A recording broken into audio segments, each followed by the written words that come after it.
দিয়ে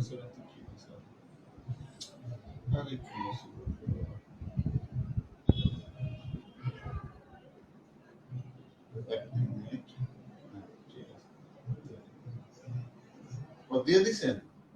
আচ্ছা ঠিক আছে, ঠিক আছে, আচ্ছা ঠিক আছে।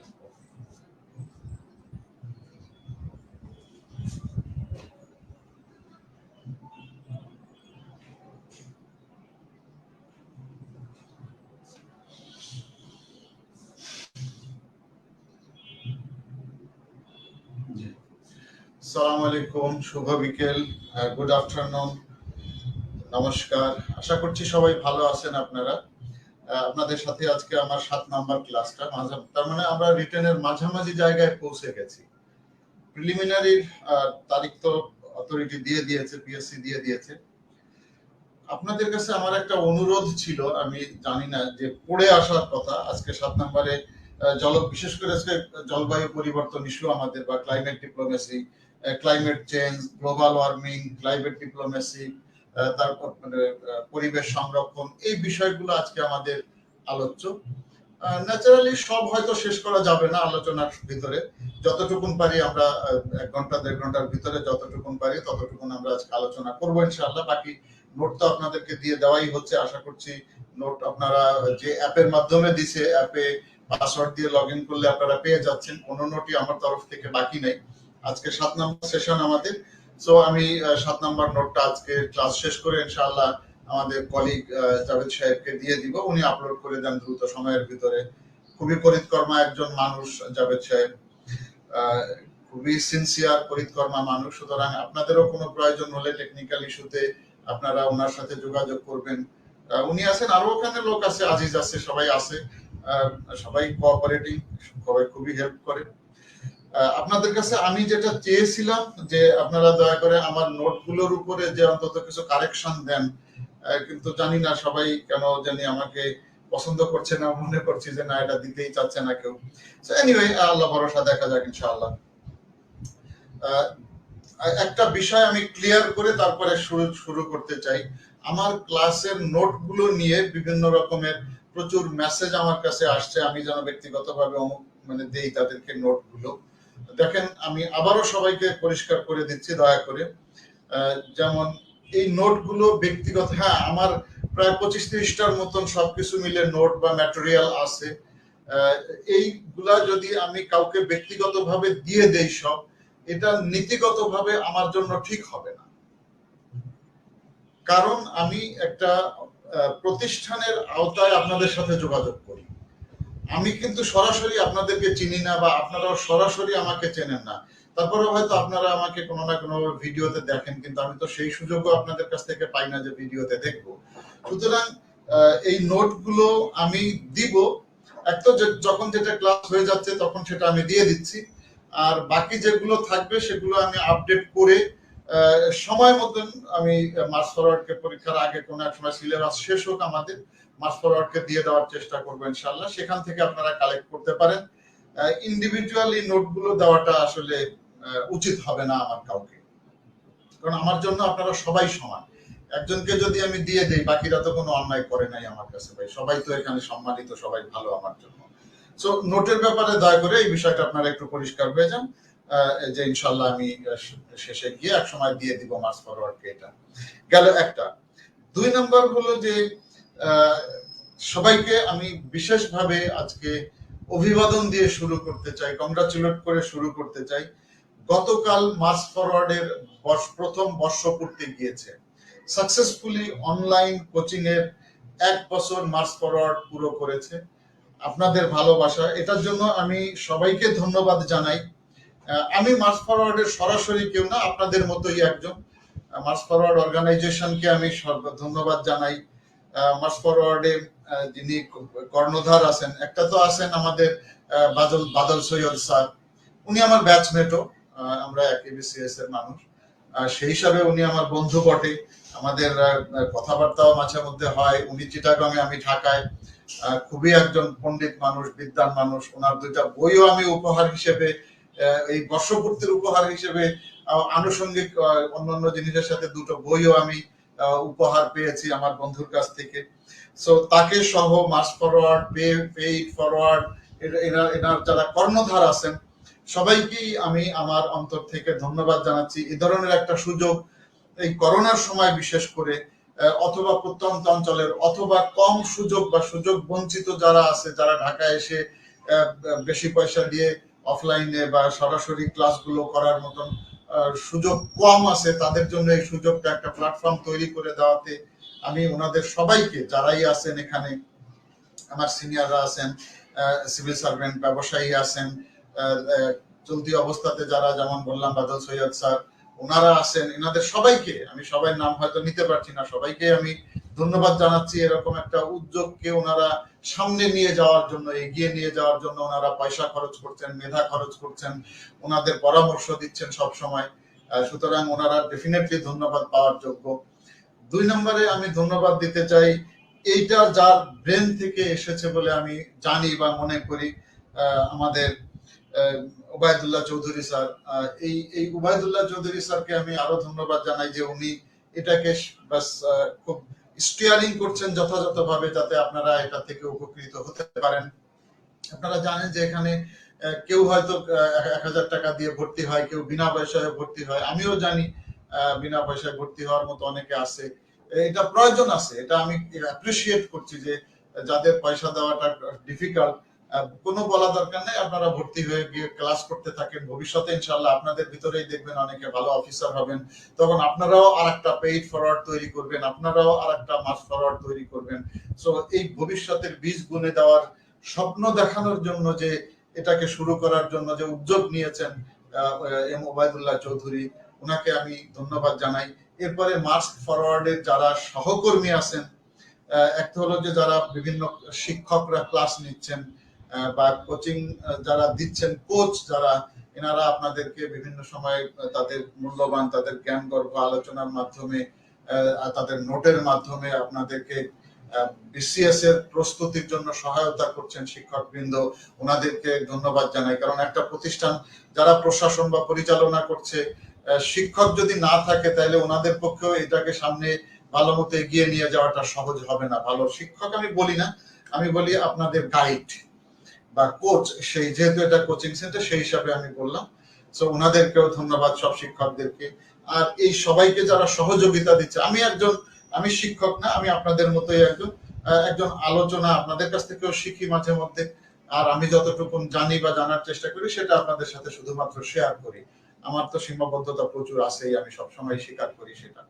আর আমাদেরকে যারা বিভিন্ন রকমের লজিস্টিক বা অ্যাডমিনিস্ট্রেটিভ বা টেকনিক্যাল সাপোর্ট দিয়ে যাচ্ছেন, যে সমস্ত সহকর্মী মাস ফরওয়ার্ডের জন্য নিবেদিত প্রাণ, এরা অনেকেই আছেন, 1-2 জন না, অনেকে আছেন, আমি কাউকে স্পেসিফিক নাম নিতে চাই না, সবাই সমান গুরুত্বপূর্ণ। এনারা সবাই আমাদেরকে সহযোগিতা দিচ্ছেন, তাদেরকে ধন্যবাদ।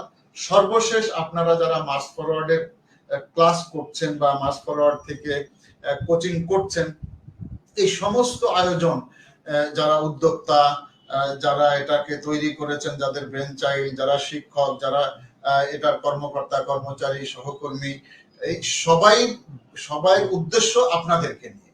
তো মূল ফোকাস আপনাদের যদি এখান থেকে কোনো উপকার আপনারা পেয়ে থাকেন বা পান, আপনাদের যদি ভালো লাগে, সেটা আমার যেমন খুশির বিষয়, সর্বোপরি মাস ফরওয়ার্ডের জন্য এটা নিঃসন্দেহে একটা বড় পাওনা। তাদের উদ্দেশ্য সফলতার দিকে যাচ্ছে বলে বলা যাবে, এবং তারাও ডেফিনেটলি এটাতে খুশি হবে বলে আমি মনে করি। সো ধন্যবাদের সর্বশেষ প্রান্তে এসে, the last but not the least, আপনারা যারা কোচিং করছেন, সে প্রিলিমিনারির জন্য করছেন, রিটেনের জন্য করছেন, ভাইবার জন্য করছেন, আরবি শেখার জন্য, ইংরেজি শেখার জন্য, বাংলা ভাষা শেখার জন্য, ব্যাংক জবের জন্য, প্রাইমারি স্কুলে চাকরির জন্য, বিভিন্ন ভাবে যারা আপনারা এখান থেকে অংশগ্রহণ করছেন শেখার জন্য বা আলোচনায় অংশগ্রহণ করার জন্য, আপনাদের সবাইকে ধন্যবাদ। বিশেষ করে আমি মাস ফরওয়ার্ডকে আবারও ধন্যবাদ দিয়ে শুরু করছি আজকের বিষয়টাকে। আজকের বিষয় আমাদের জলবায়ু পরিবর্তন, বৈশ্বিক উষ্ণায়ন, গ্লোবাল বৈশ্বিক উষ্ণায়ন, জলবায়ু কূটনীতি আর পরিবেশ সংরক্ষণ। এই 4টা ইস্যু, তার মানে গ্লোবাল এনভায়রনমেন্টাল ইস্যুস। আজকে যেটা আমাদের পিএসসির সিলেবাসের বিষয়, গ্লোবাল এনভায়রনমেন্টাল ইস্যুস, সেটা আমরা আজকে আলোচনা করব। এখান থেকে প্রশ্ন শর্ট বা ব্রড দুইভাবেই থাকার সম্ভাবনা যথেষ্ট আমি দেখি। ছোট ছোট প্রশ্ন যদি বলি আমি, যেমন আবহাওয়া কি, জলবায়ু কি, পরিবেশ কি, জলবায়ু কূটনীতি বলতে কি বুঝেন, পরিবেশ জলবায়ু পরিবর্তন বলতে কি বুঝেন, জলবায়ু পরিবর্তনের ক্ষতিকর প্রভাবগুলো কি কি, বিভিন্ন ভাবে আসতে পারে। অথবা শর্ট নোট হিসাবে জলবায়ু কূটনীতি আসলো। সো আপনি যদি ঘটনার বিষয়টা সম্পর্কে, আমি জানি না আপনারা পড়ে এসেছেন, আমি বিশ্বাস করি আজকে যে পড়ে এসেছেন যতটুকুনি হোক। সুতরাং আমি যখন আরেকটু আপনাদের সাথে আলোচনা করব তখন পড়া বিষয়টা আরো আপনাদের পরিষ্কার হয়ে যাবে, সুন্দর হয়ে যাবে। সুতরাং এখান থেকে শর্ট প্রশ্ন, ব্রড প্রশ্ন যে কোনো ভাবেই হতে পারে। আর আমার নোটের বাইরে ডেফিনেটলি আপনারা অনেক ভালো আরো পড়ছেন আমি জানি। সুতরাং সব মিলে আপনারা আরো সুন্দর করবেন বলে আমি প্রত্যাশা করছি। আলোচনার ভিতরে আমরা প্রথমেই চলে আসি, যেহেতু আমাদের বিষয়টা হলো জলবায়ু পরিবর্তন হলো মূল ফোকাস আজকে আমাদের। জলবায়ু কি তার আগে আমার জানা দরকার আবহাওয়া কি। ওয়েদার, আবহাওয়া হলো ওয়েদার ইংরেজিতে বলে, আর জলবায়ুকে বলে ক্লাইমেট। ওয়েদারটা হলো যে কোনো এলাকা বা স্থান, যেটাই বলেন এলাকা বা স্থানের ওই জায়গাটার, যেমন বাংলাদেশ, অথবা বাংলাদেশের ভিতরে যদি ভাগাভাগি করি যেমন চিটাগাং অথবা খুলনা অথবা ঢাকা, একটা স্থান বললাম, এরকমও হতে পারে যে এই সমস্ত জায়গায় বাতাসের বা বায়ুর তাপমাত্রা কেমন আছে বা তাপ কেমন আছে, চাপ কেমন আছে, বায়ুর প্রবাহের পরিমাণ কেমন, এখানে মেঘ বা বৃষ্টিপাত কেমন হয় বা হচ্ছে কিনা, হলে কতক্ষণ ধরে থাকছে, কতটুকুন বৃষ্টিপাত হচ্ছে, এই যে সামগ্রিক অবস্থা স্বল্প সময়ের জন্য যদি এটাকে দেখা হয়, এই অবস্থা স্বল্প সময়ের জন্য দেখাটাকে বলা হয় আবহাওয়া বা ওয়েদার। এবং এটা সাধারণত 7 দিনের বেশি আমরা দেখব না। এর ভিতরে এই যে যে জিনিসগুলো বললাম, বাতাস বা অন্যান্য বৃষ্টিপাত, বায়ু, মেঘ, এগুলার অবস্থা, সামষ্টিক অবস্থা 1 সপ্তাহের ভিতরে, যেমন আমি বললাম যে হেরে আজকের আবহাওয়াটা খুব খারাপ, এই যে দেখেন আজকের আবহাওয়াটা খারাপ, আমরা ইনস্ট্যান্ট যে বিষয়টা দেখছি সেটাকে নিয়ে আসার এখানে চেষ্টা করছি। এরপরে আসেন জলবায়ুতে। জলবায়ুটা আসলে আবহাওয়াই, কিন্তু এখানে আবহাওয়াতে যেমন স্বল্প সময়ের জন্য, এই জলবায়ুতে এটা বেশি সময় ধরে 20-25 বছরের এভারেজ অবস্থার পরিবর্তনটাকে জলবায়ু বলে। আমরা আশা করি আপনারা পরিষ্কার হবেন। তার মানে আমরা যদি বলি যে কোনো এলাকা বা স্থানের যে বায়ুর তাপ, চাপ বা গড় অবস্থা বা গড় বৃষ্টিপাত বা মেঘের অবস্থা, এই সব কিছু মিলে বায়ুমণ্ডলের কি পরিমাণে ধুলা আসছে বা বৃষ্টির কণা বা জলীয় কণা কতটুকুন আসছে, এগুলার পরিমাপ, এই আবহাওয়ার এই যে যে ইনগ্রেডিয়েন্টস গুলো, উপাদানগুলো, এইগুলো একটা দীর্ঘ সময় ধরে যদি এভারেজ করা হয়, পরিমাপ করা হয়, গড় করা হয়, তাহলে এই এই জিনিসটাকে বলা হবে জলবায়ু। তার মানে আবহাওয়া এবং জলবায়ু একই জিনিস, তার উপাদানগুলো কি কি আমরা বলেছি যে বায়ু তার উপাদান, বায়ুর তাপ, বায়ুর চাপ, তারপরে মেঘ, বৃষ্টিপাত, তারপরে বায়ুমণ্ডলীয় কণা, টোটাল টেম্পারেচার, এই সবগুলোই হলো আবহাওয়ারও যা ওয়েদারেরও যে উপাদান, জলবায়ুর সেই উপাদান, একই জিনিস। আর জলবায়ুটা হলো যখন 20-25-30 বছর ধরে লম্বা সময় দেখা হবে পরিবর্তনগুলোকে, তখন সেটা হলো আমরা জলবায়ু বুঝবো। শর্ট সময়ের জন্য একদিন বা 1 ঘন্টা বা একদিন, 1 সপ্তাহ সর্বোচ্চ, এরকম যখন ওই বিষয়গুলোকে আলোচনা করব সামষ্টিকভাবে, তখন হলো আবহাওয়া। তো আমাদের মোটামুটি আবহাওয়া, জলবায়ু এবং এই জলবায়ুর যে বা আবহাওয়ার যে উপাদানগুলো, সেগুলো আমরা দেখলাম। এই আবহাওয়া বা জলবায়ু বা এর উপাদানগুলো যেটা ঘটে এই ভৌগোলিক অবস্থা অথবা প্রকৃতি, এগুলোর উপরে নির্ভর করে এই জলবায়ুর নিয়ন্ত্রণ। পাহাড়ি অঞ্চলে একরকম হবে, সমুদ্র এলাকা হলে আরেক রকম হবে, প্লেনল্যান্ড হলে আরেক রকমের হবে। এই জন্য তার যে টোপোগ্রাফি বা প্রাকৃতিক অবস্থা বা অবস্থান, এইগুলোর উপরে জলবায়ু নিয়ন্ত্রণ হয়ে থাকে সাধারণত, নিয়ন্ত্রণ এইগুলোর প্রভাব জলবায়ুর উপরে ভারীভাবে পড়ে থাকে। এখন আসি আমরা জলবায়ুর পরিবর্তনে, যেটা মূল আমরা আসতে চাচ্ছিলাম, যে ক্লাইমেট চেঞ্জ কি জিনিস, জলবায়ুর পরিবর্তন বলতে আমরা কি বুঝি। জলবায়ুর পরিবর্তন বলতে জলবায়ুর যে ইনগ্রেডিয়েন্ট গুলো আছে, ক্লাইমেটের যে ইনগ্রেডিয়েন্ট গুলো আছে, আমরা বললাম উপাদান গুলো আছে, এই উপাদানগুলোর দীর্ঘ সময় ব্যাপী যে পরিবর্তন ঘটে সেটাকে বলা হয় জলবায়ুর পরিবর্তন। সেটা হ্রাস বৃদ্ধি যাই হোক, পরিবর্তন যেটা ঘটছে, যেমন বৈশ্বিক উষ্ণায়ন। এটা আমরা বলি যে আজ থেকে 25 বছর আগে আমরা যখন ছোটবেলায় ছিলাম এত গরম কখনোই ছিল না। ভাই আমি গ্রামের ছেলে, ফ্যান ছিল না, আমাদের বিদ্যুৎও ছিল না। আরো ছোটবেলায় যদি যাই, আমরা যখন প্রাইমারি স্কুলে পড়ি তখন বিদ্যুৎও ছিল না, গরমও লাগতো না। খুব বেশি গরম যদি মনে হতো তাল পাতার পাখা দিয়ে একটু বাতাস নিলেই বাস আরামসে থেকে যেতে পারতাম। টিনের ঘরে ঘুমাই। আমার বাড়ি, আমার বাবার যে ঘরটা ছিল সেই 50 বছর আগে টিনের ঘর, একদম টিনের ঘর, টিনের বেড়া, টিনের ছাউনি। এখন এরকম ঘরে থাকতে গেলে তো জান বের হয়ে আসবে। টেম্পারেচার এত পরিমাণে কষ্ট দেয় আমাদেরকে, শুধু টেম্পারেচার না, সবকিছু মিলে কষ্ট দেয়। এই যে গ্লোবাল ওয়ার্মিং বা এটাকে বলা হচ্ছে যে মানুষ সৃষ্টি করছে, এই যে পরিবর্তন যেটা হয়েছে তাপমাত্রার ভিতরে, অথবা পরিবেশগত যে নানা প্রতিকূলতার কারণে বিভিন্ন ইনগ্রিডিয়েন্টের পরিবর্তন হচ্ছে। একটা হলো মানুষ তৈরি করছে, আর একটা হলো পরিবেশ থেকেও অটোমেটিক আসছে। দুই ভাবেই হচ্ছে। এই দুই ভাবেই যখন ইনগ্রিডিয়েন্ট গুলো পরিবর্তন হচ্ছে, হ্রাস বৃদ্ধি হচ্ছে, এইটাকে আমরা বলছি জলবায়ু পরিবর্তন বা ক্লাইমেট চেঞ্জ। এই জলবায়ু পরিবর্তন ইতিবাচকও হতে পারে, নেতিবাচকও হতে পারে, স্থায়ীও হতে পারে, অস্থায়ীও হতে পারে। দুই রকমেরই এটা হওয়া সম্ভব।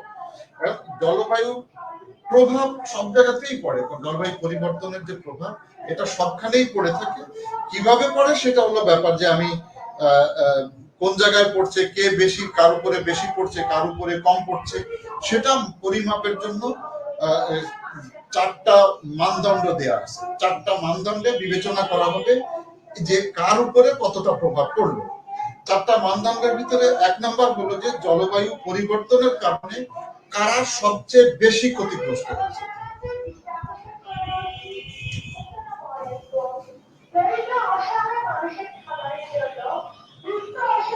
কারা সবচেয়ে বেশি ক্ষতিগ্রস্ত কারা হচ্ছে, ক্ষতিগ্রস্ত কারা, এটা একটা।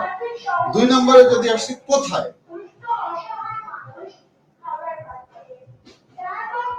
কোথায় এই যে মানে জলবায়ু পরিবর্তন মানে প্রাকৃতিক দুর্যোগ, সুতরাং এই প্রাকৃতিক দুর্যোগটা কোথায় বেশি হচ্ছে।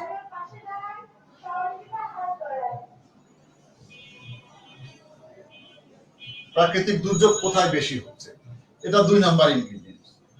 3 নম্বরে আসেন জনসংখ্যা কোথায় সবচেয়ে বেশি।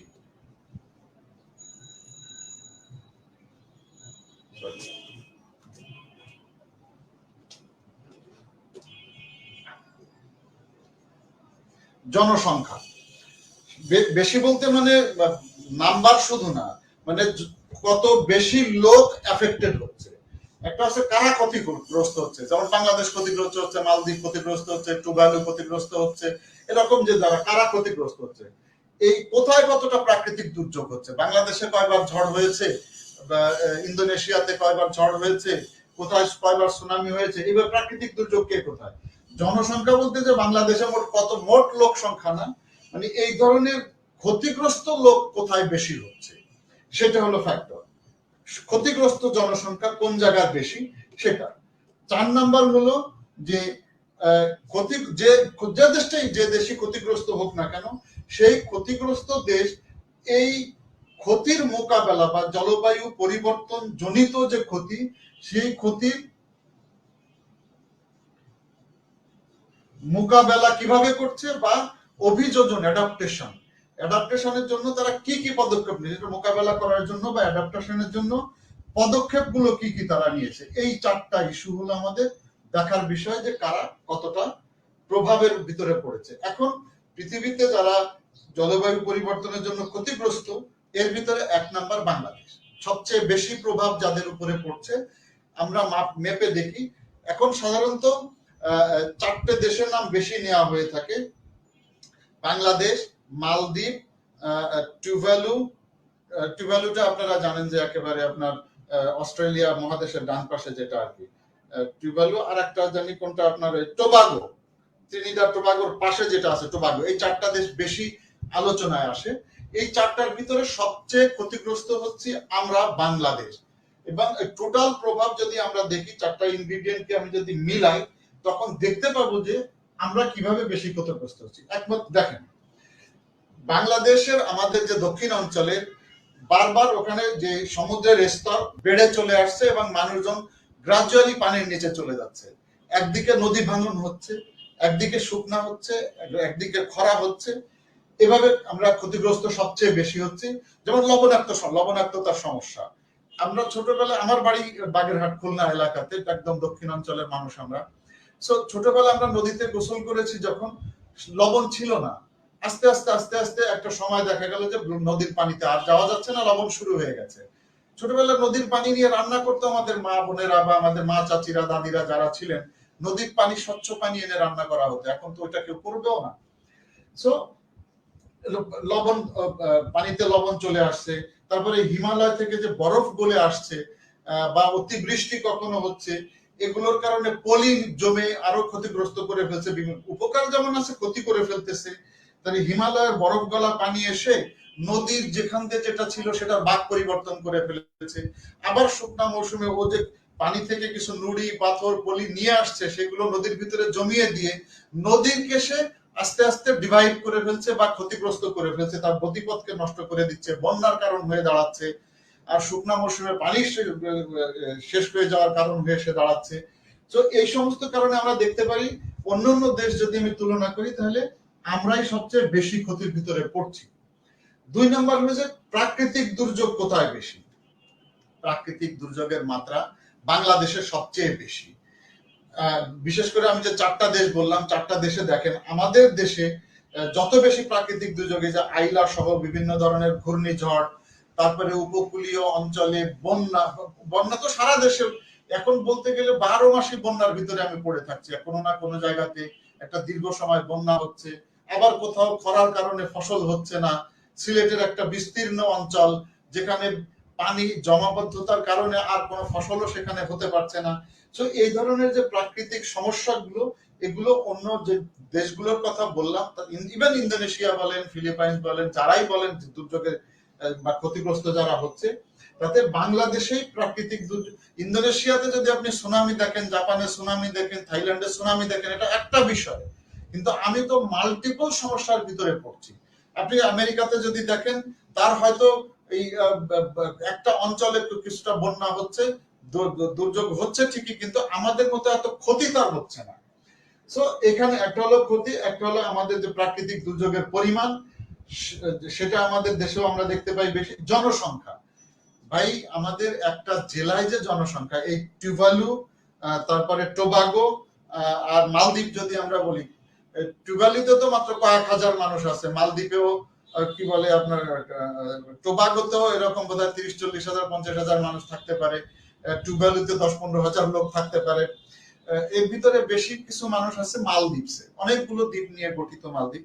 এখানে 5.5 লাখের মতন টোটাল মানুষ ওখানে। তো 5.5 লাখ মানুষ আমাদের একটা জেলায় আছে রে ভাই। ছোট একটা জেলাতেও 5.5 লাখ মানুষ আমরা পেয়ে যাব। বড় জেলার দরকার নেই, ঢাকা চিটাগাং এগুলা শহর, এগুলা জেলার আমার দরকার নেই। একেবারে মেহেরপুর মার্কা জেলা যদি আমি ধরি, যেগুলো ছোট জেলা, বাগেরহাট আমার জেলা শহর, আমার জেলা ছোট জেলা, এরকম জায়গা, পিরোজপুর জেলা ছোট জেলা, এসব জায়গায় যদি ধরেন 5.5 লাখের চেয়ে বেশি লোক পুরা জেলাতে মানুষ বসবাস করে।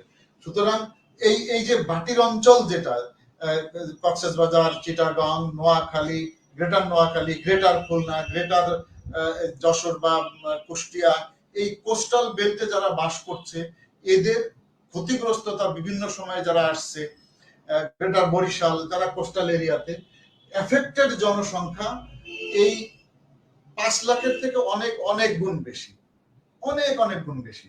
সুতরাং এই পয়েন্টেও আমরা বলতে পারি যে জনসংখ্যার দিক দিয়ে বাংলাদেশে সবচেয়ে বেশি মানুষ সংখ্যার দিক দিয়ে ক্ষতিগ্রস্ত হচ্ছে। এখন এই ক্ষতি যেগুলো হচ্ছে, এই ক্ষতিগুলোকে মোকাবেলা করা, ক্লাইমেট সহনীয় হয়ে ওঠা, অ্যাডাপ্টেশন করা বা অ্যাডাপ্ট করা নিজেকে, সেই দিক থেকেও যদি দেখি, বাংলাদেশ যতগুলো কি কি পদক্ষেপ নিয়েছে আমরা আস্তে আস্তে দেখবো সামনে। শুধু আমি প্রভাবের ব্যাপারে বলতে পারি যে কি কি আমি দু একটা বলে ফেলতে পারি। যেমন আমরা অ্যাডাপ্টেশন ফান্ড করেছি, তারপরে আপনার প্রচুর প্রজেক্ট এখন নেওয়া হচ্ছে, হিউজ রিসার্চ হচ্ছে, ক্লাইমেটের উপরে পাইলট প্রজেক্ট নেওয়া হচ্ছে, বিভিন্ন জায়গায় এটাকে মোকাবেলা করার জন্য যে স্কুল কাম শেল্টার সেন্টার গড়ে তোলা হচ্ছে, পরিবেশ যাতে নষ্ট না হয় এই জন্য আমাদের পরিবেশ অধিদপ্তর গঠন করা হয়েছে পরিবেশ মন্ত্রণালয়ের অধীনে, এবং তার অধীনে বিভিন্ন রকমের কার্যক্রম করা হচ্ছে যাতে মানুষ পরিবেশটাকে নষ্ট করতে না পারে, ক্লাইমেটটাকে নষ্ট করতে না পারে। এইরকম আরো অনেক অসংখ্য আমরা দেখাতে পারবো যে ইভেন এটার জন্য আমাদেরকে 2015 সালে মাননীয় প্রধানমন্ত্রীকে চ্যাম্পিয়ন্স অফ দ্য আর্থ দেওয়া হয়েছে, আর্থ চ্যাম্পিয়নের মেডালও দেওয়া হয়েছে। সুতরাং মোকাবেলা আমাদের মতন অন্য কোনো দেশই কোনো পদক্ষেপ এতগুলো নিতে পারে নাই। সুতরাং এক একটা জায়গায় হয়তো একটা স্পেসিফিক বিষয় কেউ উপরে থাকতে পারে, কিন্তু চারটাকে যখন আমরা মিলিয়ে দেখব তখন আমরা পরিষ্কার করে বলতে পারবো যে বাংলাদেশ সবচেয়ে বেশি ক্লাইমেট চেঞ্জের কারণে বা জলবায়ু পরিবর্তনের প্রভাব বাংলাদেশে সবচেয়ে বেশি পড়ছে। এখন আমরা যদি এর জলবায়ু পরিবর্তনের ইতিবাচক এবং নেতিবাচক প্রভাবগুলো দেখতে পারি, শুধুই যে এটা ক্ষতিকর আছে তা না, ভালো দিকও কিন্তু আছে। জলবায়ু পরিবর্তনের অল্প, খুবই সীমিত, বাট আছে। এই জন্য আমি পজিটিভ ইস্যুসগুলো, ইতিবাচক বিষয়গুলোকে আগে নিয়ে আসতে চাই। যেমন হিমালয় থেকে যখন বরফ গলে চলে আসছে, ওই পানিটা আসার সময় পলি নিয়ে আসছে। এই পলি মাটির ফলে দুইটা লাভ হচ্ছে, জমির উর্বরতা যেমন বাড়ছে, অন্যদিকে পলি যেখান দিয়ে যায় বিশেষ করে কোস্টাল এরিয়াতে এই আস্তে আস্তে ভূমি গঠন করে উঁচু করছে। সুতরাং সমুদ্রের পানি যখন উঁচু হয়ে উঠছে, পলি গঠনের ফলে ওর তীরটাও একটু উঁচু হয়েছে। সুতরাং কিছুটা এখানে মিটিগেট হচ্ছে, কিছুটা রিস্ক কমে আসছে। সাথে সাথে আমার চর পড়ছে বিভিন্ন জায়গাতে, আমার জমির পরিমাণ বাড়ছে, অ্যারেবল ল্যান্ড বাড়ছে। সুতরাং উপকার কিছু আছেই।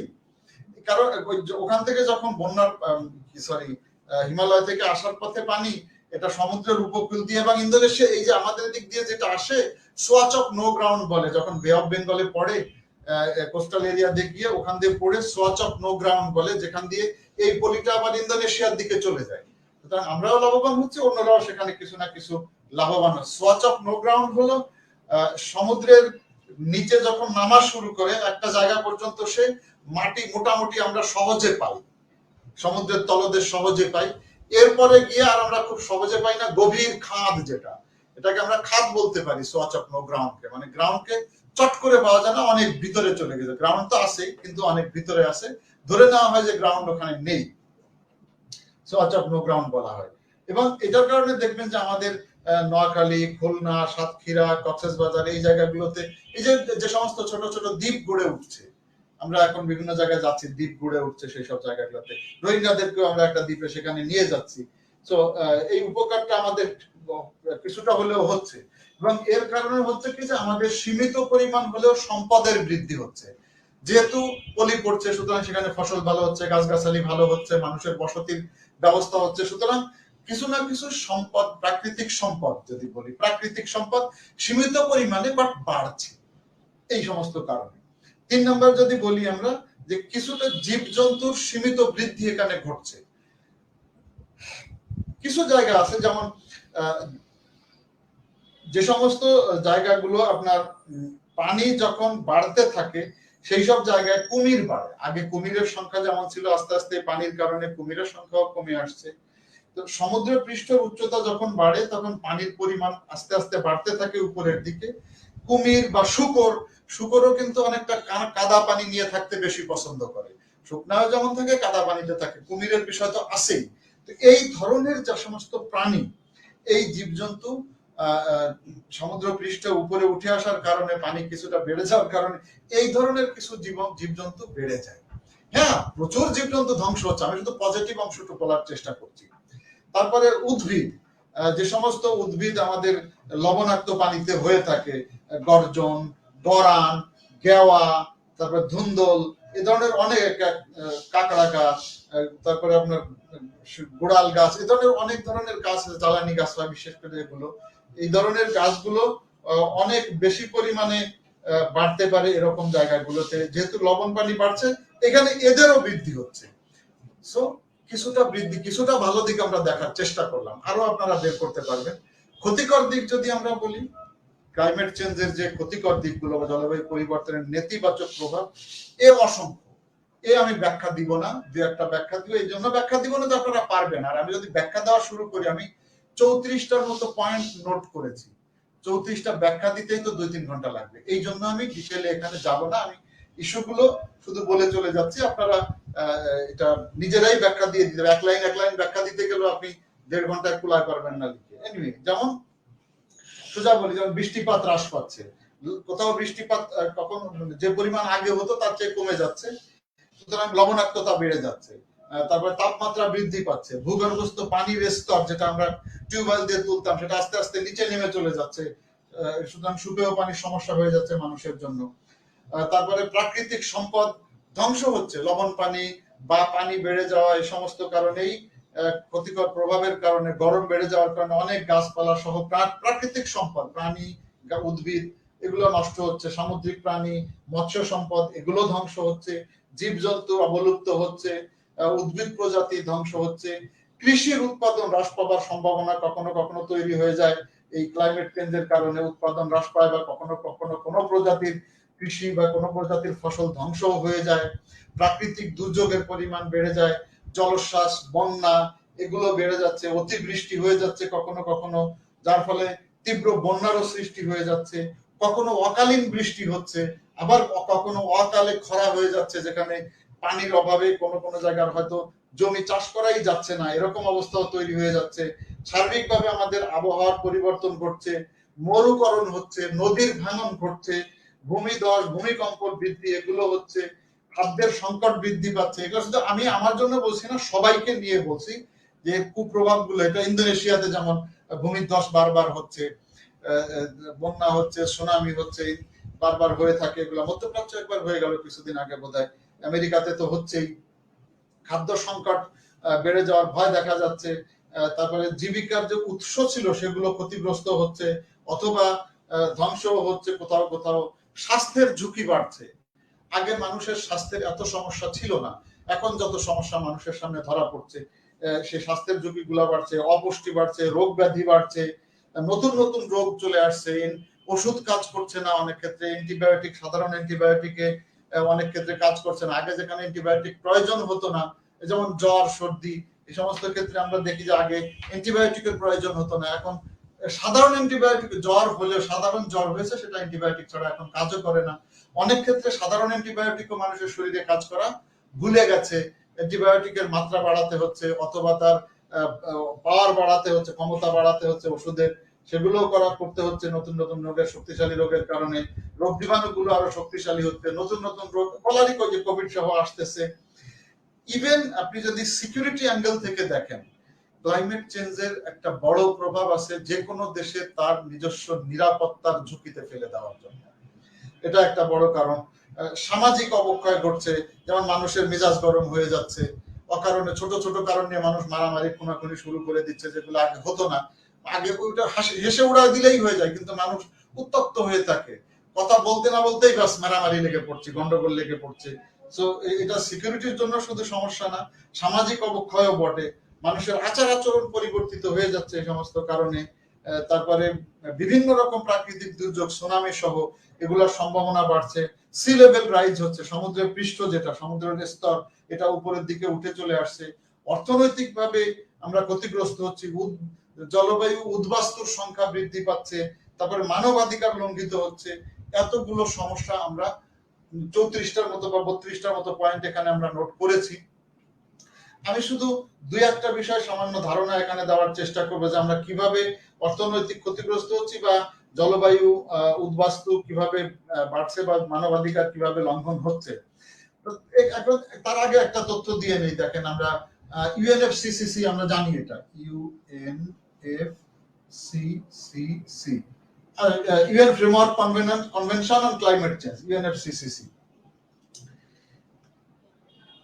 সবচেয়ে এখন আলোচিত যে অর্গানাইজেশনটা। এই ইউএনএফসিসিসির দেয়া তথ্য মতে শুধু গত সেঞ্চুরিতে, বিংশ শতাব্দী, আমরা তো এখন একবিংশ শতাব্দীতে চলে আসছি, বিংশ শতাব্দীতে মানে সমুদ্র পৃষ্ঠের গড় উচ্চতা 10 থেকে 20 সেন্টিমিটার পর্যন্ত বেড়ে গেছে। 10 থেকে 20, কোথাও 10 সেন্টিমিটার, কোথাও 20 সেন্টিমিটার পর্যন্ত বেড়ে গেছে উচ্চতা, সমুদ্রের তলদেশের উচ্চতা বা সি লেভেল রাইজ যেটাকে আমরা বলি। বলা হচ্ছে যে এটা যদি 18 থেকে 58 পর্যন্ত আরো বেড়ে যায়, টেম্পারেচার সমুদ্র পৃষ্ঠের 18 থেকে 58 বা 59 সেন্টিমিটার পর্যন্ত যদি আরো বেড়ে যায়, তাহলে হবে কি এই উপকূলবর্তী অনেক দেশ, সে টুভালু বলি বা আপনার টোবাগো বলি, মালদ্বীপ বলি, বাংলাদেশও টিকবে না। এখন বলছে যে এতটুকু গত সেঞ্চুরিতে বাড়ছে, এই সেঞ্চুরিতে এসে দেখা যাচ্ছে এই সি লেভেল রাইজের পরিমাণটা আরো বেড়ে যাচ্ছে, হার যেটা রেট আগে যে হারে হতো তার চেয়ে বেশি হারে সি লেভেল উপরের দিকে রাইজ হয়ে যাচ্ছে, বা সমুদ্রের তলদেশ আস্তে আস্তে উপরের দিকে উঠে আসছে, ওই যে পলিটলি পড়ছে বিভিন্ন কারণে আর কি। তো বলছে যে এখন যা আছে তার থেকে যদি 18 থেকে 59 সেন্টিমিটার পর্যন্ত বাড়ে ইউএনএফসিসির বক্তব্য অনুযায়ী, তাহলে অনেক দেশ পানির নিচে তলিয়ে যাবে, ইনক্লুডিং বাংলাদেশ বা টুভালু বা টোবাগো বা মালদ্বীপ, এগুলা তো আগে যাবেই, বাংলাদেশ সহ পানির নিচে চলে যাবে। আবার আইপিসিসি আপনারা জানেন, আইপিসিসি সম্পর্কে আপনারা প্রিলিমিনারিতেও পড়ে এসেছেন। আইপিসিসি ক্লাইমেট চেঞ্জের উপরে যেটা ইন্টারগভর্নমেন্টাল panel on climate change, IPCC কিছু তথ্য, এটা সবই ইউনাইটেড নেশনস এর অর্গানাইজেশন।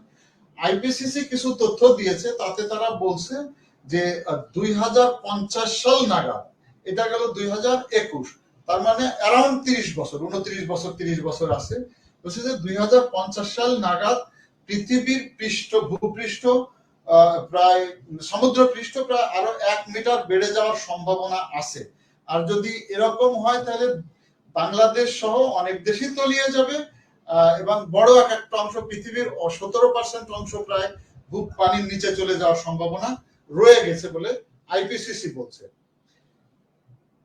এখন বাংলাদেশের আমরা বলছি যে অর্থনৈতিক ক্ষতি, ক্লাইমেট চেঞ্জের কারণে অর্থনৈতিক কি ক্ষতি হচ্ছে এবং উদ্বাস্তু বা মানবাধিকারের কি সমস্যা হতে পারে বাংলাদেশের ক্ষেত্রে, আমরা সেটা শুধু এক নজর দেখতে চাই। একটা হলো যে যেমন আপনার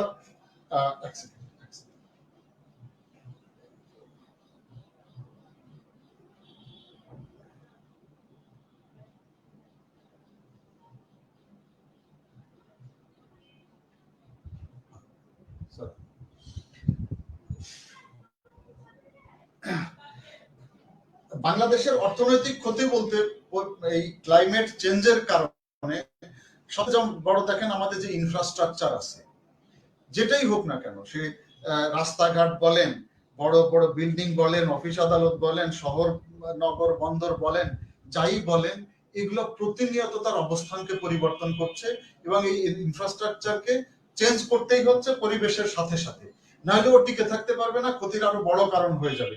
এই ইনফ্রাস্ট্রাকচার চেঞ্জটা একটা বড় খরচের বিষয়। এখানে বিশ্বের যারা ক্ষতি করছে এটা, তারা তো আমাদের খুব একটা উপকার করছে না। সুতরাং এই ইনফ্রাস্ট্রাকচারকে জলবায়ু সহনশীল করা, অথবা তাদেরকে যেখানে আছে প্রতিনিয়ত তাদেরকে মেইনটেনেন্স করার কারণে হিউজ পরিমাণে খরচ বাংলাদেশের হয়ে যেতে থাকে। এটা বিশাল অঙ্কের, এটা চারটেখানি কথা না, আমরা সব করতে পারছি না।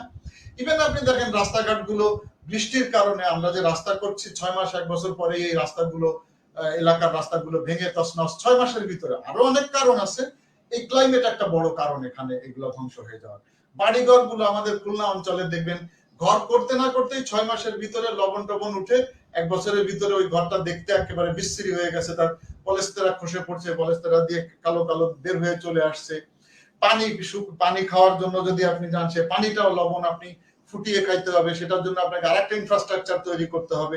তো এইভাবে ক্ষতিগ্রস্ত হচ্ছে, সাথে সাথে উদ্ভিদ প্রাণী দুইজনেই ক্ষতিগ্রস্ত হচ্ছে। গাছগাছালি আমরা বললাম যে ধ্বংস হচ্ছে, তো এই গাছগাছালি ধ্বংস হওয়া মানে আমাদের অর্থনৈতিক ক্ষতি হওয়া। এই গাছগাছালির থেকে যে পরিমাণ পরিবেশগত সুবিধা আমরা পেতাম, সাথে সাথে আমরা এখান থেকে অর্থনৈতিক একটা সুবিধাও পেতাম। আর যদি আমরা বনজ সম্পদ বাদ দিয়েও প্রাণী বলি বা মৎস্য সম্পদ বলি, বাংলাদেশের একটা বিশাল অংশের মানুষ মৎস্য সম্পদের উপরে বেঁচে থাকে। এইবার যেমন এই যে আমরা দেখছি যে মানুষের বাঙালির যে জাতীয় মাছ বা বাঙালির একেবারে প্রাণের খাবার ইলিশ মাছ, এবার ধরা পড়তে কত দেরি হলো। এখনো আমি আজকের খবরেও দেখতেছিলাম যে মাছগুলো পরিবেশ ক্লাইমেট চেঞ্জের কারণে নির্দিষ্ট সময় এটা ধরা তো পড়েই নাই, সাইজ গুলো অনেক ছোট হয়ে আসছে, দামও অনেক বেশি। তো এরকম যদি হয়, ধরা কম পড়ছে, সুতরাং এর উপরে দুই ধরনের লোক ক্ষতিগ্রস্ত হচ্ছে। এক হলো আমরা যারা রসনা বিলাসী খাই, বেশি টাকা দিয়ে আমাকে কিনতে হচ্ছে। যে মাছটা আমি আগে 400 টাকা কেজি কিনতাম, সেটা এখন 1200 টাকা কেজি, বড় সাইজের যদি কিনতে হয়। তো এই একটা আমার অর্থনৈতিক ক্ষতি হচ্ছে, আমি খাওয়া কমিয়ে দিচ্ছি, আমার রসনার তৃপ্তি কমে যাচ্ছে। একটা গেল এটা। আরেকটা হলো যে যারা মাছ ধরে এটার জীবন জীবিকা চালায়, শুধু ইলিশ মাছ বলে না, যে কোনো মাছেরই এই এখন চাষ হচ্ছে বিধায় না হয় মানুষ মোটামুটি বেঁচে আছে, বা আমরা প্রোটিনের অভাব ওখান থেকে পুরা করছি, সেখানেও ক্ষতিগ্রস্ততার বিষয় রয়ে গেছে।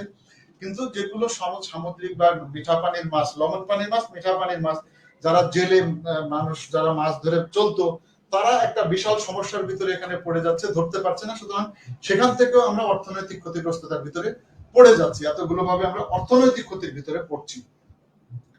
এরপরে যদি বলি আমরা যে উদ্বাস্তু বৃদ্ধি, উদ্বাস্তুগত ভাবে আমরা ক্ষতিগ্রস্ত হচ্ছি, মানবাধিকার লঙ্ঘিত হচ্ছে, এটা বলার খুব একটা কারণ রাখে না, তারপরেও আমি 1 মিনিট বলি যে উদ্বাস্তু দেখেন, যেহেতু কোস্টাল এরিয়াতে বারবার বন্যা হচ্ছে, ঝড় হচ্ছে, এই ক্লাইমেট চেঞ্জের কারণে, এই বন্যা ঝড়ের কারণে মানুষের লবণ পানি বেড়ে আসছে, জমিতে ফসল হচ্ছে না। তো এই মানুষগুলো কি হচ্ছে, যারা গ্রাম এলাকায় আগে আরামে বসবাস করত, সুন্দরবনের মধু কাটা বলেন, গাছ কেটে এনে বিক্রি করা, হোগলা বিভিন্ন কিছু নিয়ে আসা, প্রাকৃতিক সম্পদ মাছ ধরে যারা বিক্রি করে বেঁচে থাকতো সুন্দর মতো, তাদের আর বাঁচার পথ থাকছে না। তারা কি করছে, গ্রাম ছেড়ে বাধ্য হচ্ছে এরা শহরমুখী হয়ে চলে আসছে। এই যে উদ্বাস্তু, তার নিজের ভিটে মাটি হয়তো কারো সমুদ্রের নিচে চলে গেছে, নদীর ভিতরে ভেঙে গেছে, অথবা তার রুটি রুজির কারণে সে ওখানে কাজ পাচ্ছে না। একসময় তো মঙ্গা ছিল, এখন মাশাআল্লাহ সরকারের উদ্যোগের কারণে মঙ্গা কমে গেছে উত্তরাঞ্চলে, কিন্তু দক্ষিণাঞ্চলের এই সমস্যাগুলো এখনো আছে। সো তারা উদ্বাস্তু হয়ে যাচ্ছে, নিজের বাপ দাদার ভিটে মাটি ছেড়ে শহর অঞ্চলে চলে আসছে। যারা দূরে ছিল, কেউ বরিশাল শহরে চলে আসছে, না হলে নোয়াখালী শহরে চলে আসছে, না হলে খুলনা শহরে চলে আসছে, যশোর শহরে চলে আসছে, শহর ভিত্তিক হয়ে যাচ্ছে। এবং এখানেও থাকছে, শুধু তা না, এই যে জেলা শহরগুলোতে আসা এসেও তারা যথেষ্ট পরিমাণে কাজ পাচ্ছে না, যেহেতু ওখানে জনসংখ্যার তুলনায় কাজের পরিমাণ কম। তখন মানুষ কি করছে, ঢাকামুখী হয়ে যাচ্ছে। তো ঢাকার উপরে প্রেশার অনেক গুণে বেড়ে যাচ্ছে। এই মানুষগুলো পরিবেশ উদ্বাস্তু, বা পরিবেশ উদ্বাস্তু বলা ঠিক হবে না, এরা জলবায়ু উদ্বাস্তু বলবো আমি, ক্লাইমেট রিফিউজি। এরা এনভায়রনমেন্টাল রিফিউজি আমি বলবো, ক্লাইমেট রিফিউজি, পরিবেশ বলার চেয়ে জলবায়ু বলাটাই বেটার হবে। এক সময় দেখেন যে 1974 সালে ঢাকা শহরের লোক সংখ্যা ছিল মাত্র 1,77,000। 1974 সালে স্বাধীনতার পর যদি আমরা বলি, সেই সময়টাতে 1,77,000। 2020 সালে এটা একটা হিসেব মতে, বিশ্ব ব্যাংকের একটা হিসাব আছে যে 2020 সালে 2 কোটি ছাড়িয়ে গেছে। তার মানে 100 গুণ বেড়ে গেছে এই 50 বছরের মধ্যে। 50 বছরেও পুরো হয়নি, 100 গুণের বেশি। 100 গুণ বলে তো কত হতো আপনার, 17 কোটি হতো, এখন মানে 1,70,00,000 হতো, এখন 2 কোটি। তার মানে কত গুণ বাড়ছে, আপনারা ম্যাথমেটিক্যালি ক্যালকুলেশন করেন। যে ঢাকা শহরের মানুষের পা ফেলার জায়গা নাই, বাঁচার কোনো জায়গা নাই মানবভাবে। আর এই যে যারা উদ্বাস্তু হয়ে চলে আসছে ঘরবাড়ি ছেড়ে, এরা এসে বস্তিতে বাস করতে হয়। স্বাভাবিকভাবে ও তো আমার মতো সরকারি টাকা বেতন পায় না যে 30,000 টাকার বাড়ি ভাড়া দিবে। ওকে এসে হয়তো তার স্ত্রীকে অথবা বোনকে অথবা মেয়েকে তাকে দিতে হচ্ছে, বা কারো মাকে গার্মেন্টস এর কোনো কাজে দিতে হচ্ছে। থ্যাঙ্কস গড যে গার্মেন্টস আমাদের দেশে আছে, thanks to the government, thanks to the business entrepreneurs. এই গার্মেন্টস এ কাজ করতে হচ্ছে একটা অংশকে। আর লোকটা, যে পুরুষ লোকটা, সে হয়তো সে কোনো ছোট চা সিগারেট বিড়ির দোকান দিয়ে বসে, যেটাও ক্ষতিকর, বাট কিছু একটা করছে, অথবা রিক্সা চালাচ্ছে শহরের ভিতরে কোথাও, রিক্সা চালিয়ে অটো চালিয়ে কোন রকমের জীবন বাঁচাচ্ছে। এই জীবন বাঁচাতে গিয়ে তার যে হিউম্যান রাইটস, যদি আমি বলি ইউনিভার্সাল হিউম্যান রাইটস তো আমি বাদই দিলাম, সাধারণ যে হিউম্যান রাইটস গুলো, সে কি করছে, এই যে বস্তিতে বসবাস করতে গিয়ে এক ধরনের বিভিন্ন ধরনের বঞ্চনার শিকার হচ্ছে, আর্থিক মানসিক সব ধরনের। এটা না হয় নাই বললাম, আপনারা জানেন কেউ কেউ বলে থাকে যে কোন কোন আইন শৃঙ্খলা রক্ষা বাহিনী তাদের কাছ থেকে চাঁদা কালেকশন করছে, কেউ ভিক্ষা করে সমস্যা তৈরি করছে, অথবা কোনো গুঞ্জ বা কি বলবো আমি, থাক, মানে খারাপ ধরনের লোকজন, গুন্ডা বদমাশ, তারা তাদের কাছ থেকে গিয়ে চাঁদা আদায় করছে, অথবা তাদের ওখানে অস্ত্র অথবা ড্রাগ এগুলোর জায়গা তৈরি হচ্ছে। ওর নিজস্ব কোনো স্বকীয়তা থাকছে না, তার যে ন্যূনতম মানবাধিকার সেটাও ওখানে রক্ষা করা সম্ভবই হচ্ছে না। তো এভাবে তারা ক্ষতিগ্রস্ত হয়ে থাকছে। এই যে আমরা ক্লাইমেট চেঞ্জ বলছি, এটার কারণে আমরা বলি যে পুরো এই ক্লাইমেট চেঞ্জের কারণে পরিবেশ ক্ষতিগ্রস্ত হচ্ছে। পরিবেশ বলতে আপনারা জানেন যে আমার চারপাশে যাই আছে সবই পরিবেশ। সোজা কথা, আমার এই ব্ল্যাকবোর্ডটা, আমার এই শার্টটা বলেন, অথবা এই যে বাতাস, পানি, বায়ু যাই বলেন, মসজিদ, ঘর বাড়ি, দালানকোঠা, মন্দির, খ্রিস্টান গির্জা যাই বলেন, সবই আমার পরিবেশ। জলবায়ু পরিবর্তনের কারণে আমার পরিবেশ বিপর্যয় হচ্ছে। তার মানে আমি যদি পরিবেশে এখন আসি, সেই পরিবেশের বিপর্যয়ের মূল কারণই হলো আমার জলবায়ুর পরিবর্তন। ইভেন দেখেন আমেরিকানরা এক সময় তো উল্টাপাল্টা কথা বলেছে, এখন যদিও লাইনে চলে এসছে। এই জলবায়ু পরিবর্তনের কারণে কি হতে পারে, বিশেষ করে গ্লোবাল ওয়ার্মিং যেটা বা বৈশ্বিক উষ্ণায়ন, নাসা থেকে একটা স্ট্যাটিস্টিক্স দেওয়া হয়েছে। নাসা আপনারা চিনেন, মহাকাশ সম্পর্কিত গবেষণা কেন্দ্র আমেরিকাতে, national Aeronautics and space administration বলা হয়, নাসা। নাসা বলছে যে শুধু গ্রিনল্যান্ডে যতটুকুন বরফ জমে আছে, গ্রিনল্যান্ড উত্তরে, গ্রিনল্যান্ডে যে বরফটুকুন জমে আছে এবং গ্লোবাল ওয়ার্মিং যে হারে হচ্ছে, তাতে যদি শুধু গ্রিনল্যান্ডের এই বরফটা গলে যায়, বলতেছে এখনো বলতেছে গ্লেশিয়ার গলে যাচ্ছে, বলছে এই বরফটা গলে গেলে পুরো 7 মিটার পানি বৃদ্ধি পাবে। এখন 7 মিটার পানি বৃদ্ধি পেলে কতগুলো দেশ ডুবে যাবে, আপনি একটু ম্যাপে গ্লোব নিয়ে দেখেন, আপনার দিয়ে না, কাগজের উপরে না, গ্লোব নিয়ে তাহলে নিচের থেকে উপরের দিকটা দেখতে পাবেন যে 7 মিটার যদি অতটুকুন পরিমাণ বরফ গলে চলে আসে, তাহলে এই টুভালু আর ডিভালু আর বাংলাদেশ আর মালদ্বীপ তো পরে, আরো কত দেশের উপরে যারা দেশগুলো আছে, সে ভুটান, নেপাল থেকে শুরু করে মঙ্গোলিয়া, চায়না পর্যন্ত ঢুকে যেতে পারে 7 মিটার ভাই। তো এই জন্য তারাও, এটা হচ্ছে না বলছে যে এটা একটা হিসাব তারা দিয়েছে, এই জন্য নাসাও খুব সতর্ক করে দিয়েছে রিসেন্ট সময়গুলোতে যে দ্রুত সময়ে যদি কার্বনের এমিশনটা, কার্বন ডাইঅক্সাইডের এমিশন কমানো না যায়, তাহলে এই ধরনের বিপদের সম্মুখীন আমরা যে কোনো সময় হয়ে যেতে পারি। এবং ইভেন যদি আমরা প্রাকৃতিক দুর্যোগের বিষয়টা চিন্তা করি, ন্যাচারাল ডিজাস্টার, ন্যাচারাল ডিজাস্টারের একটা তালিকা করা হয়েছে। সেই তালিকা হিসেবে দেখা যায় যে যে সমস্ত দেশ, আসামে একটা লিস্ট দিয়ে দিয়েছে, ওটার নাম পড়তে যাই না, সেখানেও 1 নম্বরে বাংলাদেশ। তারপরে একটা ব্রিটিশ অর্গানাইজেশন আছে ম্যাপলক্রফট, www.maplecroft.com, আমি ওয়েবসাইটে দিয়েছি, আপনারা দেখে নিতে পারেন। সেটা অনুযায়ীও দেখাচ্ছে যে তাদের গবেষণা অনুযায়ী যে বাংলাদেশ, এই যে দেখেন আমি কথা বলছি, এখন বৃষ্টি, একটু আগেই বৃষ্টি ছিল না, এখন জোরে বৃষ্টি শুরু হয়ে গেছে। সো ক্লাইমেট, এটা ক্লাইমেট চেঞ্জের কারণে আবহাওয়া পরিবর্তন হচ্ছে আমরা বলতে পারি। এনিওয়ে, বাংলাদেশ এই ক্লাইমেট চেঞ্জের জন্য একটা বড় হুমকিতে রয়েছে। মজার ব্যাপার হলো যে বাংলাদেশ যে জলবায়ুর পরিবর্তনের হুমকিতে সবচেয়ে বেশি আছে, এটা সবাই স্বীকার করে, গ্লোবাল বা পৃথিবীর যারা আছে কর্তা ব্যক্তিরা, তারা এটা স্বীকার করেছে। এটা বাংলাদেশের ক্লাইমেট ডিপ্লোম্যাসির একটা বড় অ্যাচিভমেন্টও আমরা বলতে পারবো। যে কপ গুলো হয়, কনফারেন্স অফ দ্য পার্টিজ, আমরা জানি কিয়োটো প্রোটোকল থেকে শুরু হয়েছিল, এই কপ গুলোতে যতবার আলোচনা হয়েছে বাংলাদেশের বিষয়টা সেখানে আলোচনা হয়েই আসে এবং এটা সবাই স্বীকারও করে। ইভেন আইপিসিসি, আমরা বললাম যে inter governmental panel on climate change, এই আইপিসিসির একটা গবেষণায় দেখা যাচ্ছে যে 2050 সাল নাগাদ বাংলাদেশের এই অবস্থা চলতে থাকলে বাংলাদেশের 3 কোটি মানুষ গৃহহীন হয়ে পড়বে। 3 কোটি। হ্যাঁ, এখন বলতে পারেন যে ভাই এটা তো এমন বড় কি, বাংলাদেশে 18-20 কোটি লোক আছে, 3 কোটি গেলে কি হবে, ওকে বললে কেউ বলতেই পারেন, বাট বিষয়টা কত মারাত্মক সেটা চিন্তা করে দেখেন। ইভেন বলা হচ্ছে যদি এই অবস্থা চলে, তাহলে বাংলাদেশে প্রতি বছর 1 থেকে 1.5 কোটি মানুষ জলবায়ু মানে উদ্বাস্তু হয়ে পড়বে, ক্লাইমেট রিফিউজি হয়ে পড়বে এই অবস্থা থাকলে। 2050 সাল নাগাদ তো 3 কোটি লোকের কথা বলা হলো, আর প্রতি বছর 1-1.5 কোটি লোক জলবায়ু উদ্বাস্তু হবে, যে উপকূল থেকে শহরের দিকে চলে আসতে থাকবে। তখন আপনারা যারা এই যে বিসিএস দিয়ে অফিসার হবেন, আপনাদের এগুলো সামাল দিতে হবে ভাই। বিভিন্ন জায়গায় আপনারা বিভিন্ন জায়গায় চাকরি করবেন, বিভিন্ন অঙ্গনে, সামাল তো আপনাকেই দিতে হবে, এরা তো আমাদেরই মানুষ এই লোকগুলো। এনিওয়ে, তারপরে আপনার আইএসডিআর এর একটা সমীক্ষা আছে। আইএসডিআর আপনারা লিখে দিন, আইএসডিআর, এটা হলো international strategy for disaster reduction. International strategy for disaster reduction Bangla করলে কি দাঁড়াবে? দুর্যোগ হ্রাসের আন্তর্জাতিক কৌশল। এরা এদের একটা সমীক্ষায় মানে সার্ভেতে দেখা যাচ্ছে যে প্রাকৃতিক দুর্যোগের জন্য যে লিস্ট করা হয়েছে সব মিলে এক একটা অনুযায়ী, তার তথ্য অনুযায়ী বাংলাদেশ বন্যার ঝুঁকিতে 1 নাম্বার দেশ। বন্যার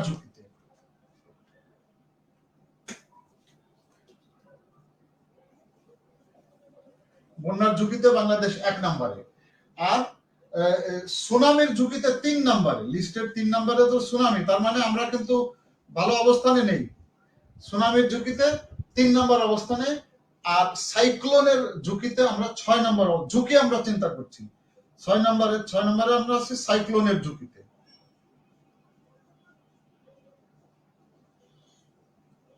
তার মানে আমরা সব উপরের দিকেই আছি, যেখানে থাকি না কেন আমরা ফার্স্টের দিকেই আছি।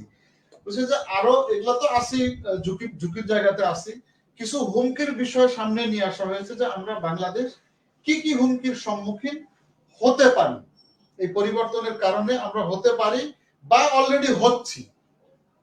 যেমন আপনার গ্লোবাল ওয়ার্মিং বা উষ্ণতা বৃদ্ধির কারণে বাংলাদেশ একদম ক্ষতিগ্রস্ত। আমরা বলেই আসছিলাম 1 নম্বরের এর আগে যে আমরা ক্ষতিগ্রস্ত বা হুমকির 1 নম্বর লিস্টে বাংলাদেশ আছে গ্লোবাল ওয়ার্মিং এর কারণে।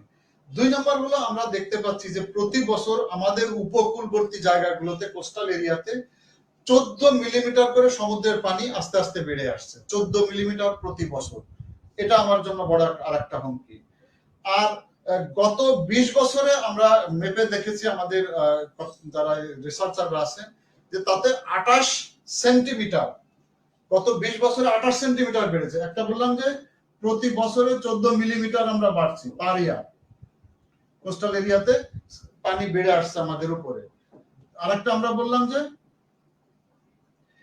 গত 20 বছরে সমুদ্র পৃষ্ঠ 28 সেন্টিমিটার বেড়ে এসেছে লাস্ট 20 ইয়ার্সে।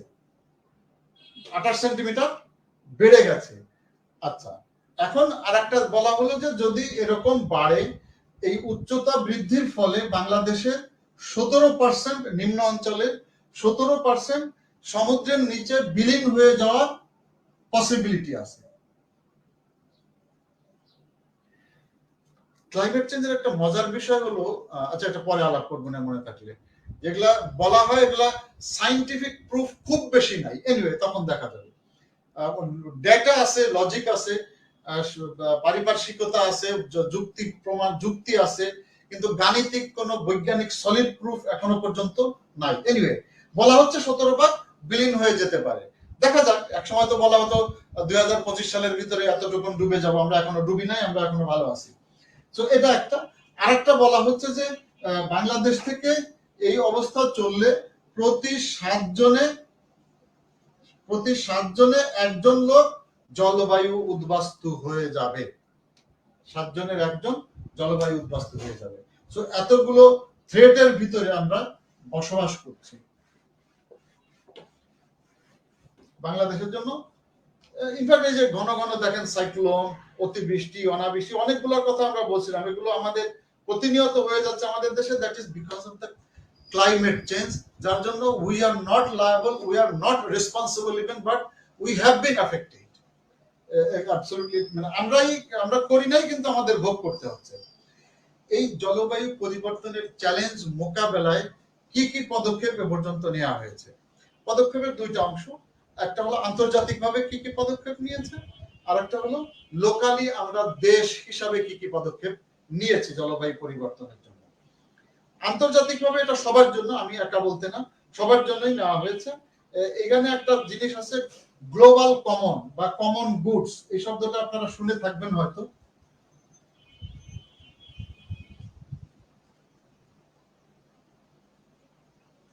গ্লোবাল কমন বা কমন গুড,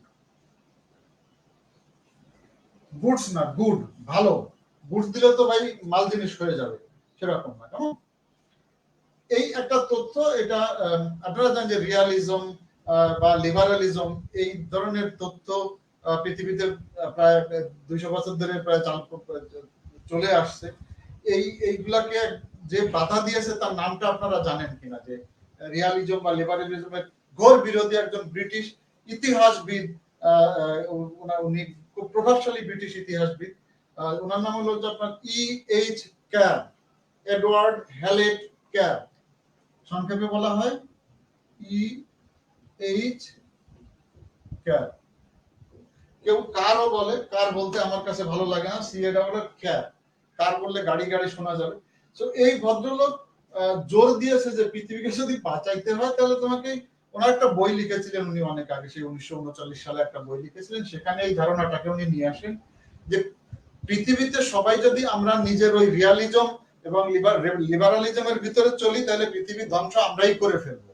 সুতরাং মানে ওটা হলো ব্যক্তি স্বার্থ, সোজা কথা, ব্যক্তি স্বার্থ নিয়ে যদি আমি চলতে শুরু করে দিই, এই রিয়ালিটিতে আমার বেঁচে লাভ নাই।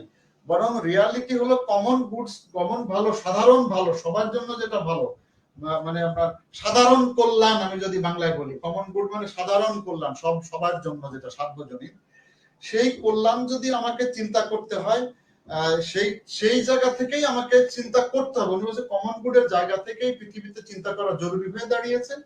এইরকম একটা বিষয় হলো এই ক্লাইমেট চেঞ্জের কারণে, এই বা গ্লোবাল কমন বিশ্ব সম্প্রদায় যে ক্লাইমেট চেঞ্জ নিয়ে চিন্তা করছে, এইখানে আর সে শুধু তার একার স্বার্থই চিন্তা করছে না, একার স্বার্থ সে চিন্তা করছে বটে, সাথে সাথে পুরো পৃথিবীকে নিয়ে চিন্তা করতে বাধ্য হচ্ছে।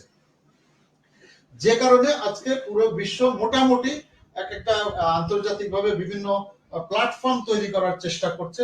যেমন আইপিসিসি তৈরি করা হয়েছে, আইএনসি করা হয়েছে, ইউএনইপি করা হয়েছে।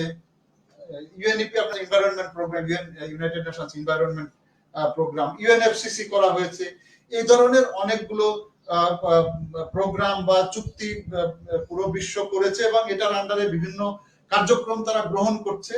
এটা গেল যেমন, আবার অন্যদিকে বিভিন্ন দেশ থেকে, যেমন জার্মানি করছে, অন্যান্য বিভিন্ন দেশ, নেদারল্যান্ডস করছে, তারা ইউরোপিয়ান ইউনিয়ন, বিভিন্ন দেশ থেকে ওই ধরনের সামগ্রিক চিন্তা ভাবনার উপরে সবাই সোচ্চার হয়ে উঠছে এবং কিভাবে এই পৃথিবীকে বাঁচানো যায়। ভাই এই হাতটা যদি কেউ মনে করে যে এটা আমার এই অংশের এই মানে বাহুর অংশ না, তো এটাকে কেটে দেই, তাহলে এটা যেমন যেমন ক্ষতিগ্রস্ত হবে, আপনার পুরো শরীরই ক্ষতিগ্রস্ত হবে। সুতরাং এই হাতের এই আঙ্গুলটাকে শরীর থেকে আলাদা ভাবার কোনো, যে কোনো এক জায়গা ক্ষতিগ্রস্ত হলে পুরো শরীরে সেটার দরদ, সেটার ব্যথা বহন করতে হবে। সুতরাং বাংলাদেশ পরিবেশের কারণে যদি ক্ষতিগ্রস্ত হয় বা এটার ইফেক্ট পড়তে থাকে, তো চায়না বা আমেরিকা যদি মনে করে আমার কি তাতে, এটা ঠিক না, তারাও এটার জন্য ইফেক্টেড হবে, এটা তারাও বুঝে, এটা সামনেও চলে আসছে এখন।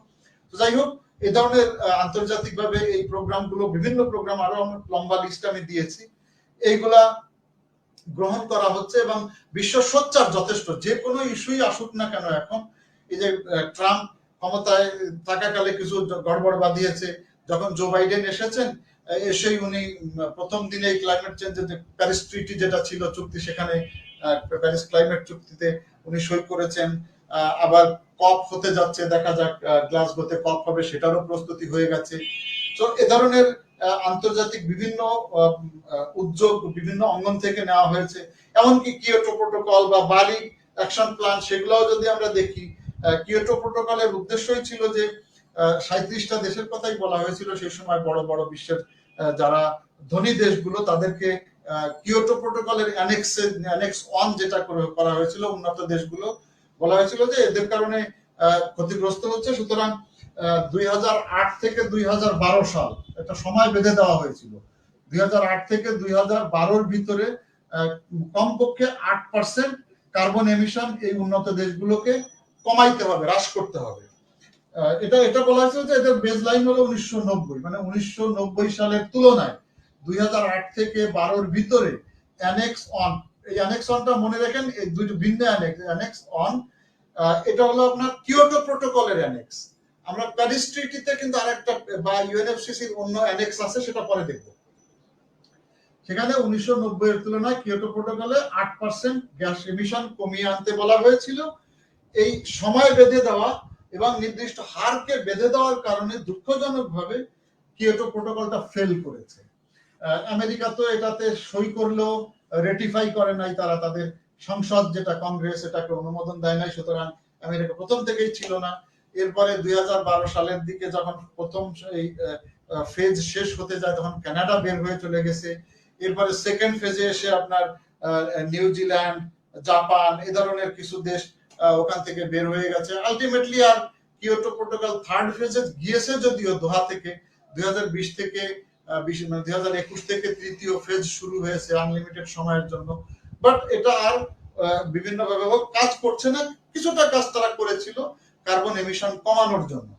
এরপরে বালি অ্যাকশন প্ল্যানে এইখানে এসে কিছু কাজ হয়েছে, বিশেষ করে এখানে এমিশনের চাইতে অন্য দিকে ফোকাস করা হয়েছিল। বালি অ্যাকশন প্ল্যান, বাংলাতে বলে বালি কর্ম পরিকল্পনা। এখানে যেটা করা হয়েছিল যে ক্ষতিপূরণ যাদের কারণে ক্ষতি হচ্ছে গ্লোবে, বিশ্বের বিভিন্ন জায়গাতে, এরা ক্ষতিপূরণের জন্য এক হলো অর্থ দিবে। তাদের কারণে, আমেরিকার কারণে ধরেন বাংলাদেশের যে ক্ষতি হচ্ছে, হিসাব কিতাব আছে, এটা বিশাল সাইন্টিফিক একটা জটিল হিসাব, আমরা না ওখানে হিসাবের দরকারই নেই এই মুহূর্তে। যে আমেরিকার বিলাস বেসনের কারণে, পরিবেশ দূষণের কারণে বাংলাদেশের যে ক্ষতি হচ্ছে, এই ক্ষতির কারণে সে আমাকে পয়সা দিবে, যতটুকু ক্ষতি করবে তার পয়সা দিবে। এটা যেমন একটা বালি প্ল্যানের ভিতরে এটা আসছিল। সাথে সাথে আমার অ্যাডাপ্টেশনের জন্য, ক্লাইমেট চেঞ্জের অ্যাডাপ্টেশন বা অভিযোজনের জন্য যে খরচ হবে সেটাও সে দিবে। সাথে সাথে টেকনোলজির যে সাপোর্ট, আমি এটা থেকে টিকে থাকতে পারি বা ক্ষতি কমায় নিয়ে আসতে পারি, সেই টেকনোলজির জন্য যে সাপোর্ট দরকার সেগুলো তারা দিবে। এইগুলো বালি অ্যাকশনের ভিতর আসছে। এই বালি অ্যাকশনটা এখনো মোটামুটি কাজ করে যাচ্ছে, টিকে আছে। ইভেন আমরা যদি এগুলো গেল আন্তর্জাতিক ভাবে যে ব্যবস্থাগুলো নেওয়া হয়েছে। সাথে সাথে যদি বাংলাদেশের ব্যবস্থা দেখি, আমরা বাংলাদেশ আন্তর্জাতিক সম্প্রদায়ের সাথে মিলেই যেমন আপনার জলবায়ু পরিবর্তন ট্রাস্ট গঠন করেছে, ট্রাস্ট ফান্ড বা ট্রাস্ট জলবায়ু ফান্ড বা ক্লাইমেট ফান্ড আমরা বলি, ট্রাস্ট গঠন করা হয়েছে 2010 সালে। সেটার ভিতরে যে অর্থ রেখে দেওয়া হয়েছে, এই অর্থটা আমাদের, আপনারা জানেন যে বাংলাদেশে দুই ধরনের বাজেট হয়, একটা হলো উন্নয়ন বাজেট আর একটা হলো অনুন্নয়ন বাজেট। যেমন আমাদের বেতন দেওয়া হয় অনুন্নয়ন বাজেট খাত থেকে, রাস্তাঘাট তৈরি করা হয় উন্নয়ন বাজেট থেকে। উন্নয়ন বাজেট সবচেয়ে বেশি, দেশের কাজই তাই উন্নয়ন বাজেট। উন্নয়ন বাজেটকে ত্বরান্বিত করার জন্য বা ইমপ্লিমেন্ট করার জন্যই অনুন্নয়ন বাজেট করা হয়, যারা কাজ কর্মী আমাদের মতন চাকরি বাকর আছে, তারা কর্মী যারা আছে তাদের জন্য। তো এনিওয়ে, এই জলবায়ু ট্রাস্ট ফান্ড যেটা করছে, এই ফান্ডটা একটা বিশেষ মর্যাদা এটাকে মাননীয় প্রধানমন্ত্রীর নির্দেশে দেওয়া হয়েছে।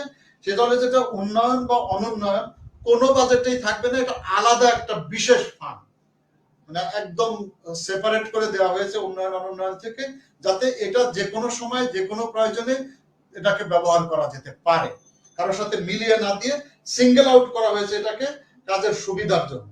এটা একটা। তারপরে জলবায়ু পরিবর্তনের যে পরিবর্তন সম্পর্কে বিশেষ বিশেষ কর্মসূচি নেওয়া হয়েছে এবং সেই কর্মসূচিগুলো বাস্তবায়ন করা এবং সাস্টেইনেবল ডেভেলপমেন্ট নিশ্চিত করার জন্য কিছু কর্ম পরিকল্পনা গ্রহণ করা হয়েছে এবং বাস্তবায়নও করা হয়েছে বাংলাদেশের পক্ষ থেকে, এরকম একটা। তারপরে জলবায়ু পরিবর্তন মোকাবেলার জন্য যেমন আপনার মিটিগেশন, প্রশমন, তারপরে অভিযোজন, অ্যাডাপ্টেশন বা অভিযোজন, টেকনোলজি ট্রান্সফার, তারপরে আপনার ফাইন্যান্স, ইনভেস্টমেন্ট, এই ধরনের ক্ষেত্রে কি করা যেতে পারে সেটার জন্য যথেষ্ট পরিমাণে রিসার্চ আমাদের দেশে এখন করা হচ্ছে এবং এই রিসার্চের উপরে ভিত্তি করে বিভিন্ন পাইলট প্রকল্প করা হচ্ছে। মানুষকে এটার ব্যাপারে এই তথ্যগুলোকে ছড়িয়ে দিয়ে মানুষকে আরো অ্যাওয়ার করে তোলা হচ্ছে এবং এই প্রকল্পগুলোকে গ্রাজুয়ালি বাস্তবায়ন করা হচ্ছে, বাংলাদেশের পক্ষ থেকে এগুলো করানো হচ্ছে। তারপরে মানুষকে কিভাবে এই ক্ষতিগ্রস্ততা মোকাবেলা করানো যায় এবং খাপ খাওয়ানো যায় এই পরিবেশের সাথে, জলবায়ু পরিবর্তনের সাথে সাথে মানুষকে কিভাবে খাপ খাওয়ানো যায় এবং এই যে ক্ষতিগ্রস্ত মানুষ হচ্ছে সেটাকে কিভাবে মোকাবিলা করা যায়, সেই জন্য বিভিন্ন মেয়াদী, স্বল্পমেয়াদী, মধ্যমেয়াদী, দীর্ঘমেয়াদী, বিভিন্ন মেয়াদী পরিকল্পনা নেওয়া হচ্ছে, কর্মসূচি নেওয়া হচ্ছে এবং সেগুলোকে বাস্তবায়ন করা হচ্ছে এটার ক্ষেত্রেও। আর সর্বশেষ যদি আমি বলি যে দুর্যোগ মোকাবেলার জন্য যে কি যে সমস্ত ব্যবস্থা নেওয়া দরকার, মানে আপনার হুঁশিয়ারি দেওয়া থেকে শুরু করে, পূর্বাভাস থেকে শুরু করে দুর্যোগকে যেভাবে মোকাবেলা করা যায় সেজন্য যা করণীয় সম্ভব সেগুলো যেমন সাথে সাথে করা হচ্ছে। যেমন দুর্যোগের আগে সব এলাকাগুলোতে মাইকে ঘোষণা দিয়ে দেওয়া হয়, তাদেরকে সরিয়ে নিয়ে আসা হয় উপকূল থেকে, এ ধরনের তাদেরকে খাদ্য খাবার শেল্টারের ব্যবস্থা করা হয়।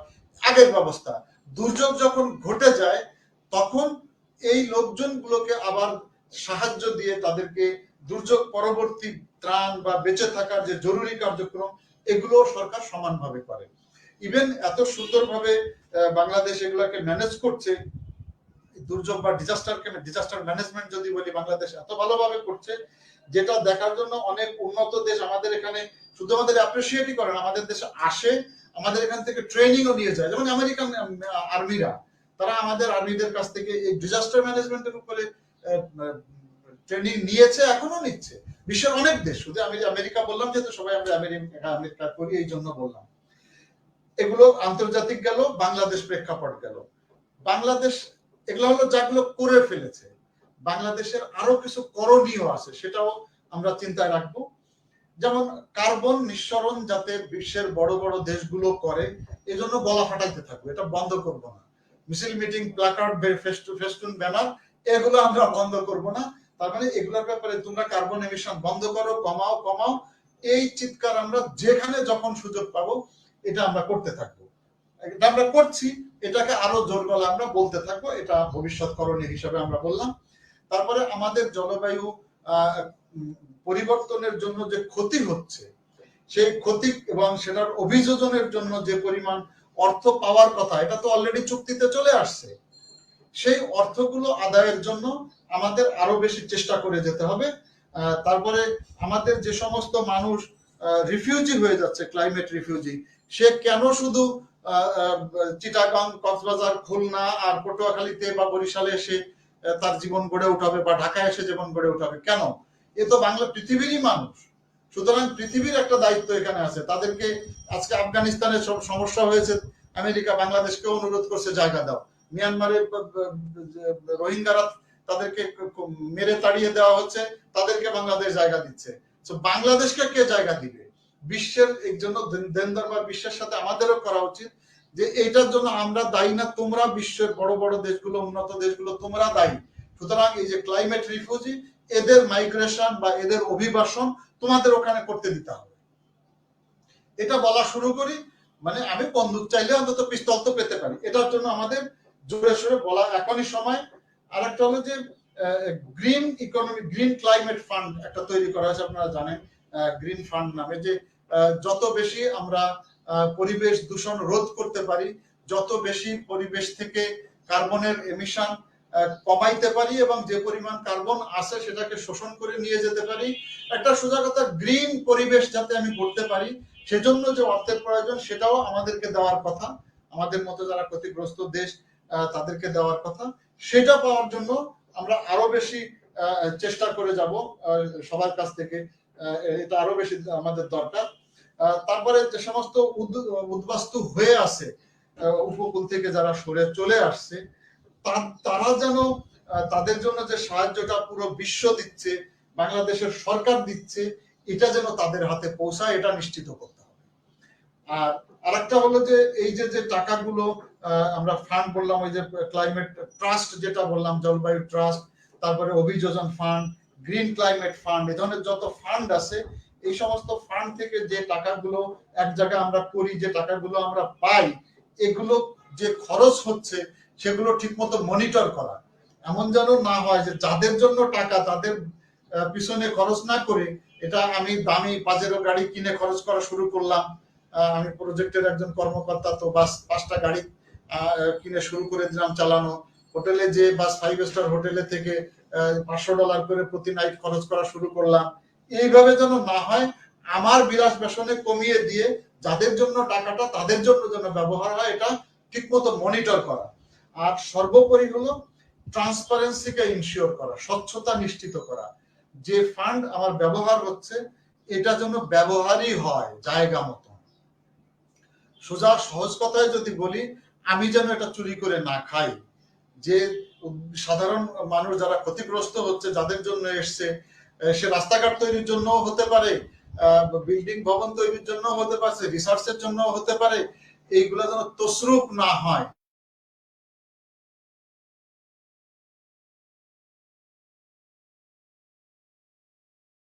তোমাদেরকে টাকা দিলে তোমরা এটাকে চুরি করে খেয়ে ফেলো, কাজ জায়গা মতন লাগাও না, নষ্ট করে ফেলো, এই সুযোগটা দেওয়া কোনো অবস্থাতেই আমাদের হবে না। তো এগুলো খুব জোরে সোরে আমাদের করা উচিত, এবং এটা আসলে একা করা যাবে না। সবকিছু যেহেতু পরিবেশের বিষয়টা কোনো একক দেশের বা একটা গোষ্ঠীর বিষয় না, এটা আন্তর্জাতিক রাজনীতির ওই শিকার হয়েই আছে। তারপরে বলছে আন্তর্জাতিক রাজনীতির কুটচালের ভিতরে শিকার না হয়ে বরং এটাকে যথাযথভাবে সবাই সম্মিলিতভাবে চ্যালেঞ্জ হিসাবে নিয়ে সামনে এগিয়ে এটাকে সমাধান বা এটাকে মোকাবেলা করার চেষ্টা করাটাই আমাদের জন্য জরুরি। এর জন্য প্রয়োজনে জাতীয় এবং আন্তর্জাতিক দুইভাবেই চেষ্টা থাকা, পরিকল্পনা গ্রহণ করা, বাস্তবায়ন করা এবং নীতিমালা তৈরি করা, সবকিছুই করা আমাদের সবার জন্যই জরুরি। সেটা সেই স্থানীয়ভাবে হোক, জাতীয়ভাবে হোক, আঞ্চলিকভাবে হোক, আন্তর্জাতিকভাবে হোক, সমস্ত পর্যায় থেকে সবাইকে এখানে ইনভলভ হতে হবে। একটা ক্লাইমেট চেঞ্জ গেল ভাই মাত্র, ওই হই হই 4টের বেশি বেজে গেছে রে ভাই। দেখেন এখনো তো আমার গ্লোবাল ওয়ার্মিং বাকি, ক্লাইমেট ডিপ্লোমেসি বাকি, কই যাবো রে ভাই। আচ্ছা এখন একটু দ্রুত চলে যাই, আর বিস্তারিততে যাওয়া সময়ের কারণে সম্ভব হবে না। এনিওয়ে, গ্লোবাল ওয়ার্মিংটা এটা ক্লাইমেট চেঞ্জেরই একটা ঘটনা। ক্লাইমেট চেঞ্জের কারণে পৃথিবী যে গরম হয়ে উঠছে দিন দিন, সেটাকে বলা হচ্ছে বৈশ্বিক উষ্ণায়ন বা গ্লোবাল ওয়ার্মিং। এটা দুইটা কারণে ঘটে থাকে, ইনফ্যাক্ট 3টা কারণের পিছনে ধরা হয়। একটা হলো যে মানুষের সৃষ্টি, মানুষ সৃষ্টি করছে এটাকে, মনুষ্য সৃষ্টি, এটা একটা কারণ। আর একটা হলো জলবায়ুর তারতম্য বা বিভিন্নতার কারণেও এই পরিবর্তনগুলো বা এই উষ্ণায়নটা ঘটছে। উষ্ণায়ন কিন্তু আমরা স্পেসিফিক জায়গায় চলে আসছি। ক্লাইমেট চেঞ্জের অনেকগুলো ইস্যু আছে, তার ভিতরে একটা জায়গা আমরা ক্লাইমেট চেঞ্জ, তো তার একটা কম্পোনেন্ট, অনেকগুলো কম্পোনেন্ট ধরেন আছে, তার একটা কম্পোনেন্ট হলো গ্লোবাল ওয়ার্মিং। সেইখানে আমরা চলে আসছি,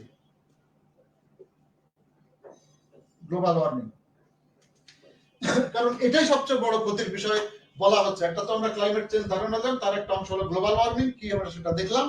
আর এটা মানুষ তার কারণে, বিশেষ করে তার যে কি বলে আমরা কার্বন ডাইঅক্সাইড বা গ্রিন হাউস গ্যাস গুলো নির্গমন করছে, এটার কারণে গ্লোবাল ওয়ার্মিং হচ্ছে। আর একটা হলো ওজোন স্তর ক্ষয় হচ্ছে প্রতিনিয়ত। এই দুইটা কারণেই গ্লোবাল ওয়ার্মিং এর বিষয় হয়ে দাঁড়াচ্ছে। আমরা গ্রিন হাউস গ্যাসের বিষয়টা জানি, যদি কেউ না জানেন প্রশ্ন করেন তখন আমি জবাব দিব না, সময়ের কারণে এটাকে আমি অ্যাভয়েড করে যেতে চাচ্ছি। আমরা জানি যে গ্রিন হাউস, একটা মিনিট শুধু বলি, গ্রিন হাউস ইফেক্ট যেটাকে আমরা বলছি, যে মহাকাশ থেকে বা সূর্য থেকে যদি আমরা বলি, সেখান থেকে যে সূর্য রশ্মি, আলট্রাভায়োলেট রে, অতি বেগুনি রশ্মিগুলো আসছে, এসে পৃথিবীতে এই কার্বন ডাইঅক্সাইড বা সিএফসি গ্যাস গুলোর কারণে এক ধরনের আচ্ছাদন তৈরি হয়ে গেছে। এটা সে আর ফিরে যেতে পারছে না। এই কারণে গ্লোব একটা মোটামুটি কাচের ঘরের মতন হয়ে গেছে। গ্রিন হাউস ইফেক্ট, যেটা গ্রিন হাউস প্রতিক্রিয়া বলি আমরা, গ্রিন হাউস প্রতিক্রিয়াটা মানে এই গ্যাসগুলো, মানে সিএফসি গ্রিন হাউস গ্যাসগুলো, এখানে 5টা স্তর আছে আমরা জানি। প্রথম স্তর হলো যে পৃথিবী, যেটা ট্রোপোস্ফিয়ার, আমাদের 1 নাম্বার যেটা ট্রোপোস্ফিয়ার যেটাকে আমরা বলি, এটা বেশি দূর না, এই ধরেন 17-18 কিলোমিটার পর্যন্ত পৃথিবীর, এই যে ভূপৃষ্ঠ থেকে নিয়ে 18 কিলোমিটার পর্যন্ত পৃথিবীর, এটা ট্রোপোস্ফিয়ার বা ট্রোপোমন্ডল আপনারা বাংলায় বলেন। এখানে এরপরে আছে আপনার স্ট্রাটোস্ফিয়ার বা স্ট্রাটোমন্ডল, এখানে সেকেন্ড স্তর স্ট্রাটোস্ফিয়ার বা স্ট্রাটোমন্ডল, এটা হলো 80 কিলোমিটার পর্যন্ত আছে। এখান থেকে 80 কিলোমিটার, এখান থেকে এটুকুন হলো 18, এখান থেকে এটুকুন হচ্ছে 80 কিলোমিটারের মতন জায়গা।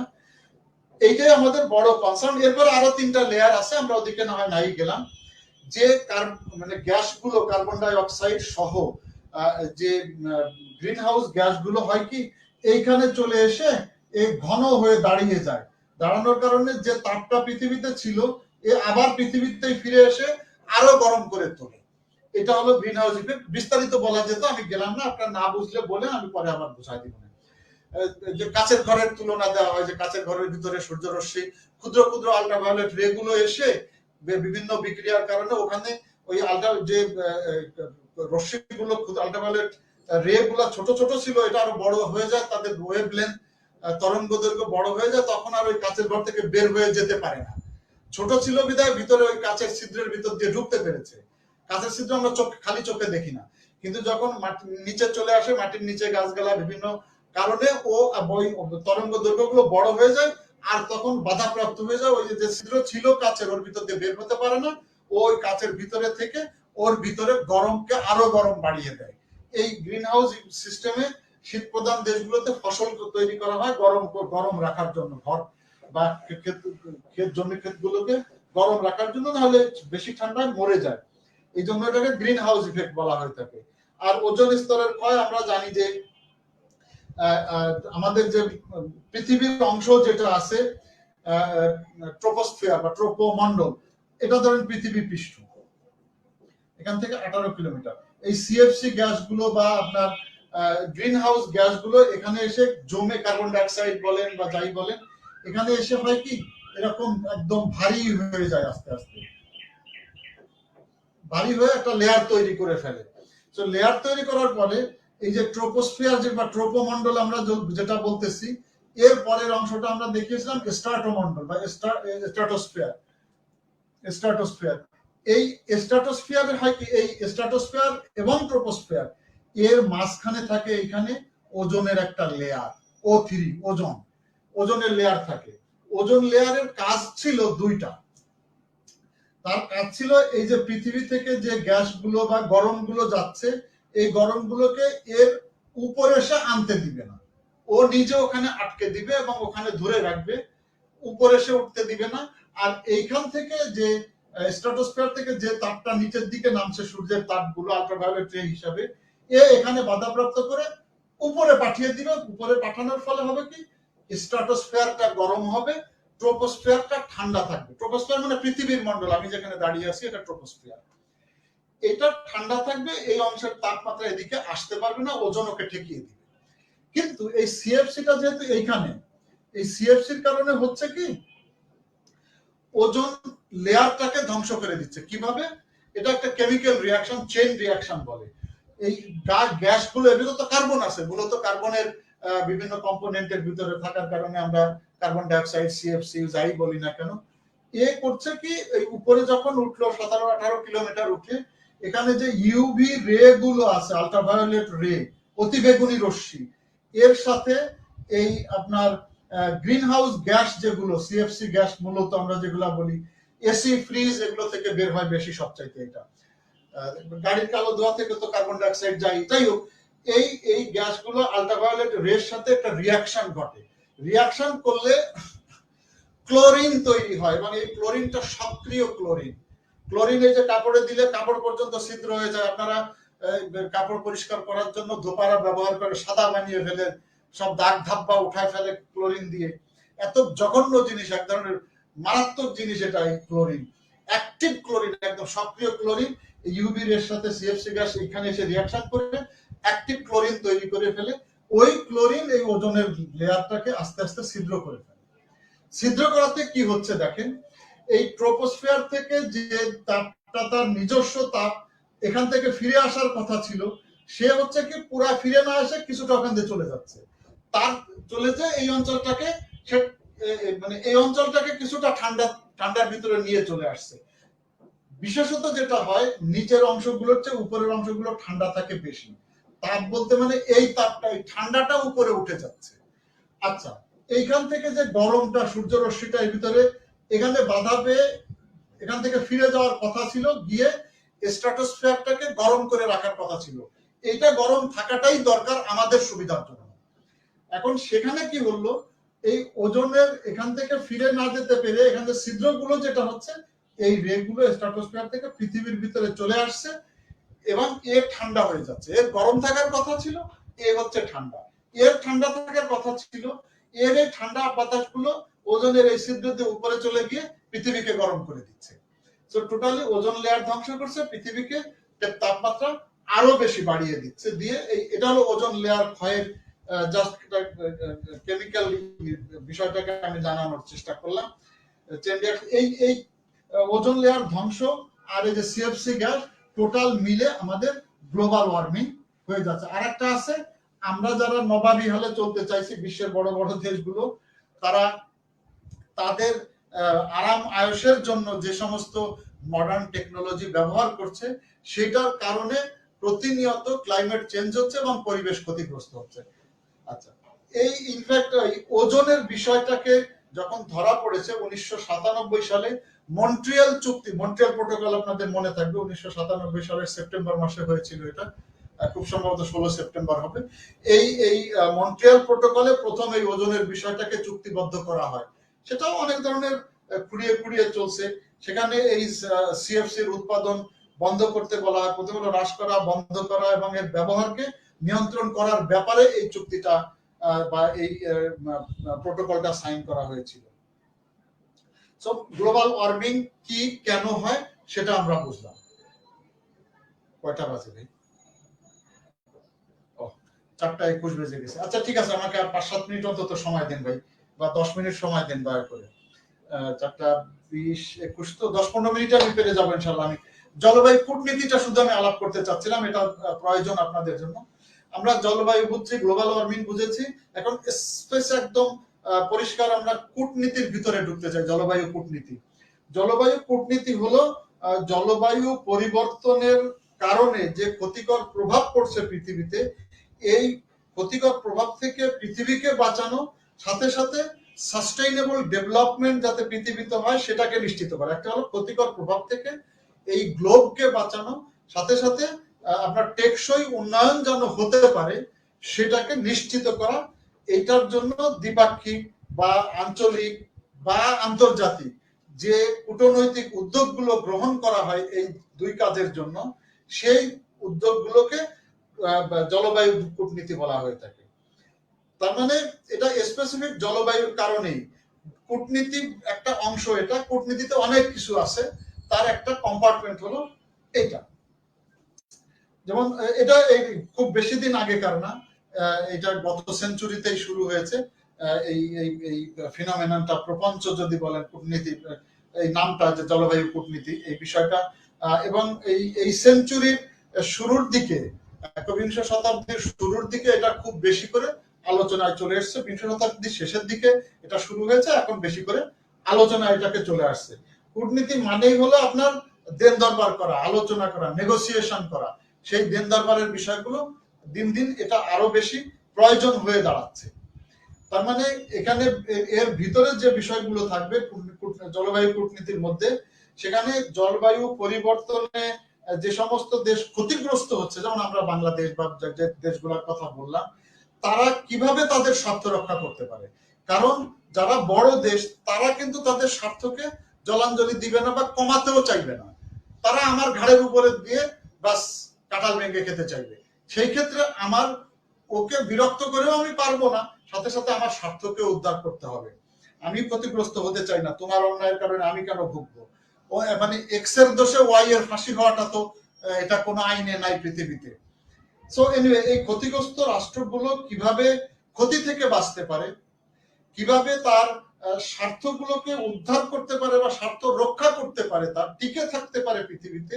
তারপরে ধনী রাষ্ট্রগুলো যারা মূলত এই ক্ষতির জন্য দায়ী, তাদের সাথে কোন ভাষায় কথা বলবো, কি কৌশল তাদের সাথে আমি নিব, এই ব্যাপারে কি অর্থায়ন কিভাবে হবে, ধরন কিভাবে হবে এটার, এবং এই অর্থায়নটাকে কিভাবে ব্যবহার করা হবে, এই সবকিছু যেখানে যে কূটনীতির ভিতরে এই সবকিছুগুলো থাকে আলোচনার ভিতরে, সেটাই হলো জলবায়ু কূটনীতি। এই ইনগ্রিডিয়েন্টস গুলোই হলো তার মূল বিষয় এখানে। এটা গতানুগতিক কূটনীতি থেকে কিছুটা পার্থক্য। এই জলবায়ু কূটনীতির সবচেয়ে ইম্পর্টেন্ট যে পয়েন্টটা, সেটা হল রাইটস এন্ড রেসপন্সিবিলিটিস।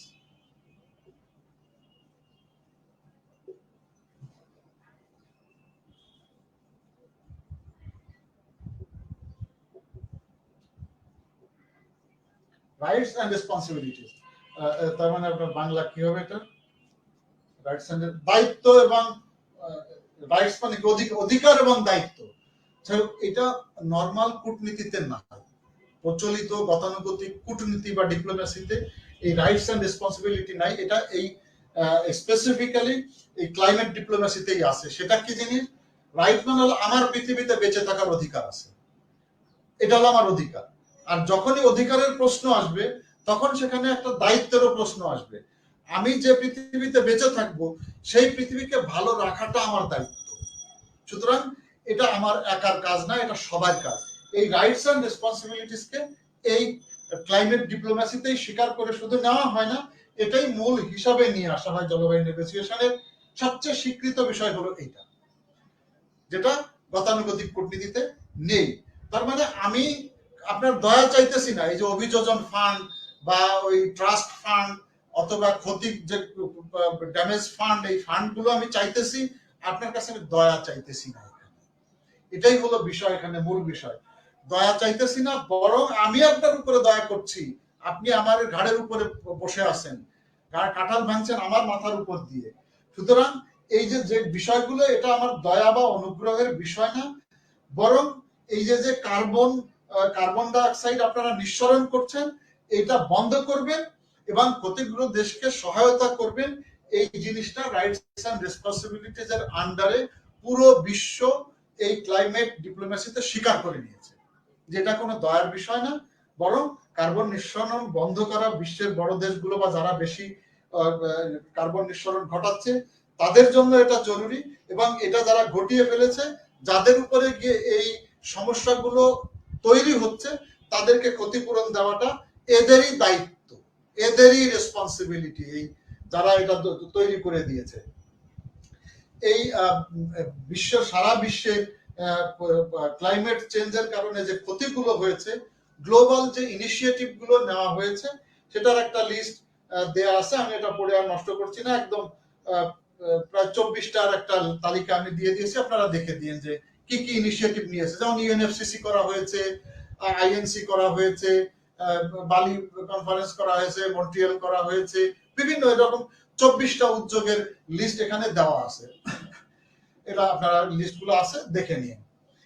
তারপরে জলবায়ু সম্মেলন করা হয়েছে, আমরা যেটা ধরিত্রী সম্মেলন হয়েছিল রিও ডি জেনিরোতে 1992 সালের জুন মাসের ফার্স্ট উইকে সেকেন্ড উইক মিলে ধরিত্রী সম্মেলন হয়েছিল ইউএনএফসিসি তে। দুঃখজনক হলো সেই ধরিত্রী সম্মেলন যেটা হয়েছিল রিও ডি জেনিরোতে, সেখানে স্বীকার করে নেওয়া হয়েছে, বিশ্বের সমস্ত দেশই স্বীকার করেছে যে গ্লোবাল ওয়ার্মিং এর জন্য এই কার্বন নিঃসরণ দায়ী এবং কার্বন নিঃসরণ শিল্পোন্নত দেশগুলোই বেশি করছে। এটা তারা স্বীকার করে নিল এবং এটাও বলছে যে এটার জন্য কোনো একটা কার্যকর ফ্রেমওয়ার্ক, কার্যকর কোনো একটা ব্যবস্থা নেওয়া দরকার, যাতে কেউ ক্ষতিগ্রস্ত না হয়, আমাদের উন্নয়নও যাতে ব্যাহত না হয়।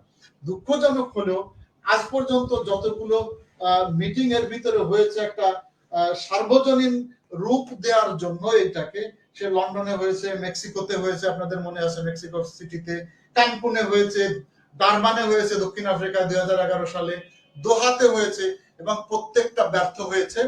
কারণ ওই যারা কার্বন নিঃসরণ করছে তারা কোনো কিছু মানতে রাজি না।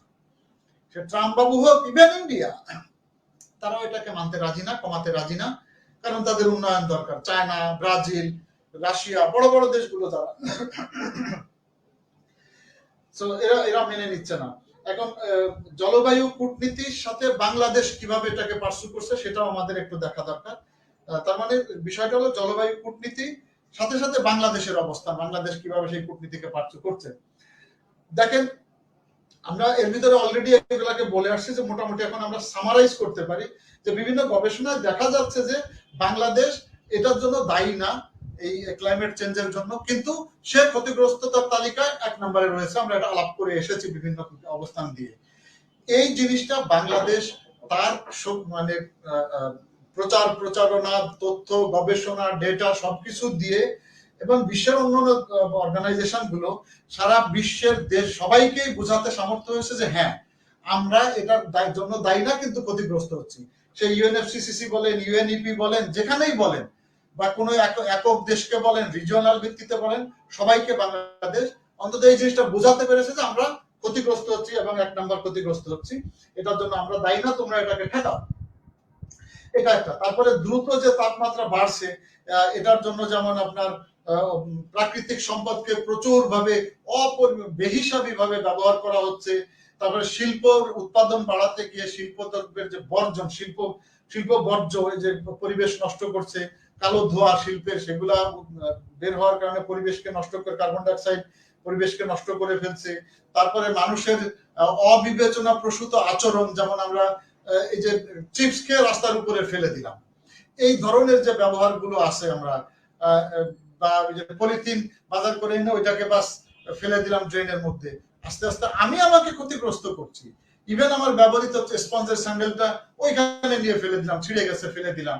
এই সব কিছু মানে আমার বিবেচনার অভাব, আমি অবিবেচকের মতো কাজ করে করে এটাকে ধ্বংস করছি। আর বিশ্বের উন্নত দেশগুলো তাদের ভোগবাদিতার জন্য, তারা ভোগ করতেছে, এই ভোগবাদী আচরণের জন্য আমাদেরকে ভোগান্তির দিকে ঠেলে দিচ্ছে, যারা আমরা এটার জন্য দায়ী না, আমাদেরকে তারা ভোগান্তির দিকে ঠেলে দিচ্ছে। এই জন্য যতগুলো নেগোসিয়েশন যেখানেই হয়েছে, আমরা দেখেছি যে একটা দুঃখজনক বিষয় এখানে আমরা বলতে পারি যে ইউএনএফসিসির যে এখন 198টা সদস্য দেশ আছে ইউএনএফসিসিতে, পার্টি, আমরা দেশ তো বলে না, মানে সদস্য দেশ বলে না, পার্টি বলে। ইউএনএফসিসির 198টা পার্টি আছে। এটা ইউএন এর দেশও আছে, ইউএন এর দেশের বাইরেও আছে, ইউরোপিয়ান ইউনিয়ন, ফিলিস্তিন সহ 198টা পার্টি আছে। কোন সিদ্ধান্ত যদি ইউএনএফসিসির আন্ডারে নিতে হয়, তখন এই সর্বসম্মতিক্রমে নিতে হয়। এটা খুব কঠিন কাজ, যেটা আমরা প্যারিসে দেখেছি।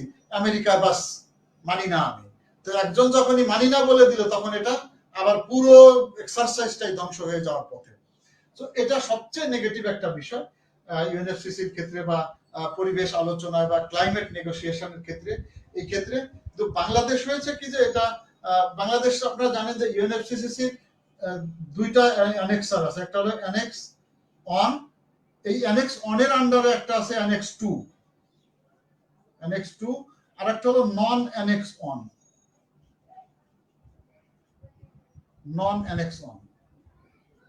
মূলত অ্যানেক্স অন কান্ট্রি গুলো হলো যে বিশ্বের দুই ধরনের দেশ, একটা হলো যারা উন্নত দেশ তারা, আর একটা হলো যাদের ইকোনমি উন্নতি, ইআইটি বলে, ওইসিডি, একটা ওইসিডি যারা ধনী দেশ, যারা organisation of economic cooperation and development, OECD ধনী দেশগুলো। এখানে মূলত ওইসিডিতে 25টা সদস্য আছে, 24টা দেশ এবং ইউরোপিয়ান ইউনিয়ন। তারা সাথে বলা হয় ইআইটি, তার মানে আপনার অর্থনৈতিক ভাবে যারা সামনের দিকে পড়ছে, economies in transition, OECD plus IIT দেশগুলো, ইকোনমি ইন ট্রানজিশন, যাদের অর্থনীতি উন্নত বিশ্বের দিকে আস্তে আস্তে রওনা হয়েছে, অর্থনীতি বাড়ছে, ধনী হতে যাচ্ছে, সহজ কথা। এই দুইটা দেশ মিলে অ্যানেক্স অন, আর এর ভিতরে শুধু ওইসিডি কান্ট্রি গুলো হলো অ্যানেক্স 2, বাকি যারা আছে তারা হলো নন অ্যানেক্স অন।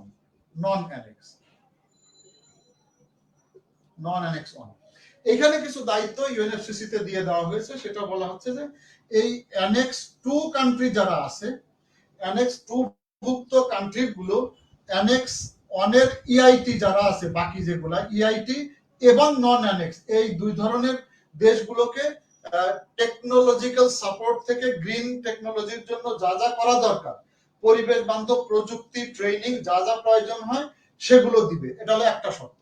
দ্বিতীয় শর্ত বলছে যে এই ওইসিডি বা অ্যানেক্স 2 কান্ট্রি গুলো, এরা প্রথমে দিল প্রযুক্তি, দিল আপনার এই দুইজনকে।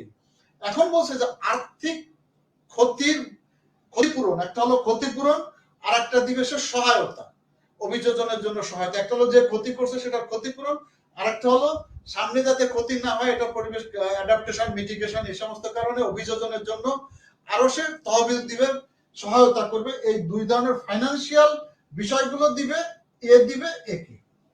একে অর্থনীতির বিষয়গুলো দিবে না, এখানে পয়সা দিবে না, কিন্তু টেকনোলজি দিবে, আর একে পয়সাও দিবে, টেকনোলজিও দিবে। এটা বলা আছে এখানে ইউএনএফসিসির আপনার কিসের ভিতরে অ্যানেক্স গুলো আপনারা বুঝলেন। কিয়োটো প্রোটোকলের কথা অলরেডি আমরা বলছি যে এটা ফেল করেছে, সই করে নাই। এখন বাংলাদেশ যেটা এখানে করেছে দেখেন যে, এবং দুঃখজনক হলেও সত্য, সময়ের সাথে পরিবর্তন হয়ে আসছে। এখনকার সময়ে টোটাল যে কার্বন এমিশন হয় এর 40% কার্বন এমিশন হয় অ্যানেক্স অনভুক্ত দেশে। অ্যানেক্স অনভুক্ত দেশ 40%, আর অ্যানেক্স নন অ্যানেক্স কান্ট্রি যারা আছে, নন অ্যানেক্স অনে যারা আছে তারা এখন 60% কার্বন এমিশন করছে। এটা ছিল না যখন 1997 সালে ধরিত্রী সম্মেলন হয়ে, 92 সালে ধরিত্রী সম্মেলন হয়েছিল, তখন চিত্র এরকম ছিল না। তখন এই অ্যানেক্স অন কান্ট্রি গুলাকেই মূলত দায়ী করা হতো এবং তারাই সবচেয়ে বেশি গ্যাস এমিশন করতো। এখন এই অ্যানেক্স অনের ভিতরে কিন্তু চায়না আছে, ওই অ্যানেক্স টুর ভিতরে নাই, ইআইটির ভিতরে চায়না আছে, ইআইটির মধ্যে চায়না আছে। সো এনিওয়ে, এখন যেটা আমরা দেখতেছি যে অ্যানেক্স টু এই সময় এসে অ্যানেক্স টু এবং চায়না, এই মানে অ্যানেক্স টু ভুক্ত দেশগুলো, অ্যানেক্স টু না সরি অ্যানেক্স ওয়ান, তারা 40% গ্যাস একাই এমিট করছে, আর নন অ্যানেক্স কান্ট্রি গুলো 60% করছে। এর ভিতরে শুধু অ্যানেক্স ওয়ানের, অ্যানেক্স টুর আমেরিকা, ইউএসএ এবং চায়না, এই দুইটা দেশ, ইউএসএ এবং চায়না মিলে শুধু দুই দেশ 40% করছে। এখানে কিছু গাণিতিক মিক্সার আছে, এটার ভিতরে চায়না নাই, আবার এটার ভিতরে চায়না আছে।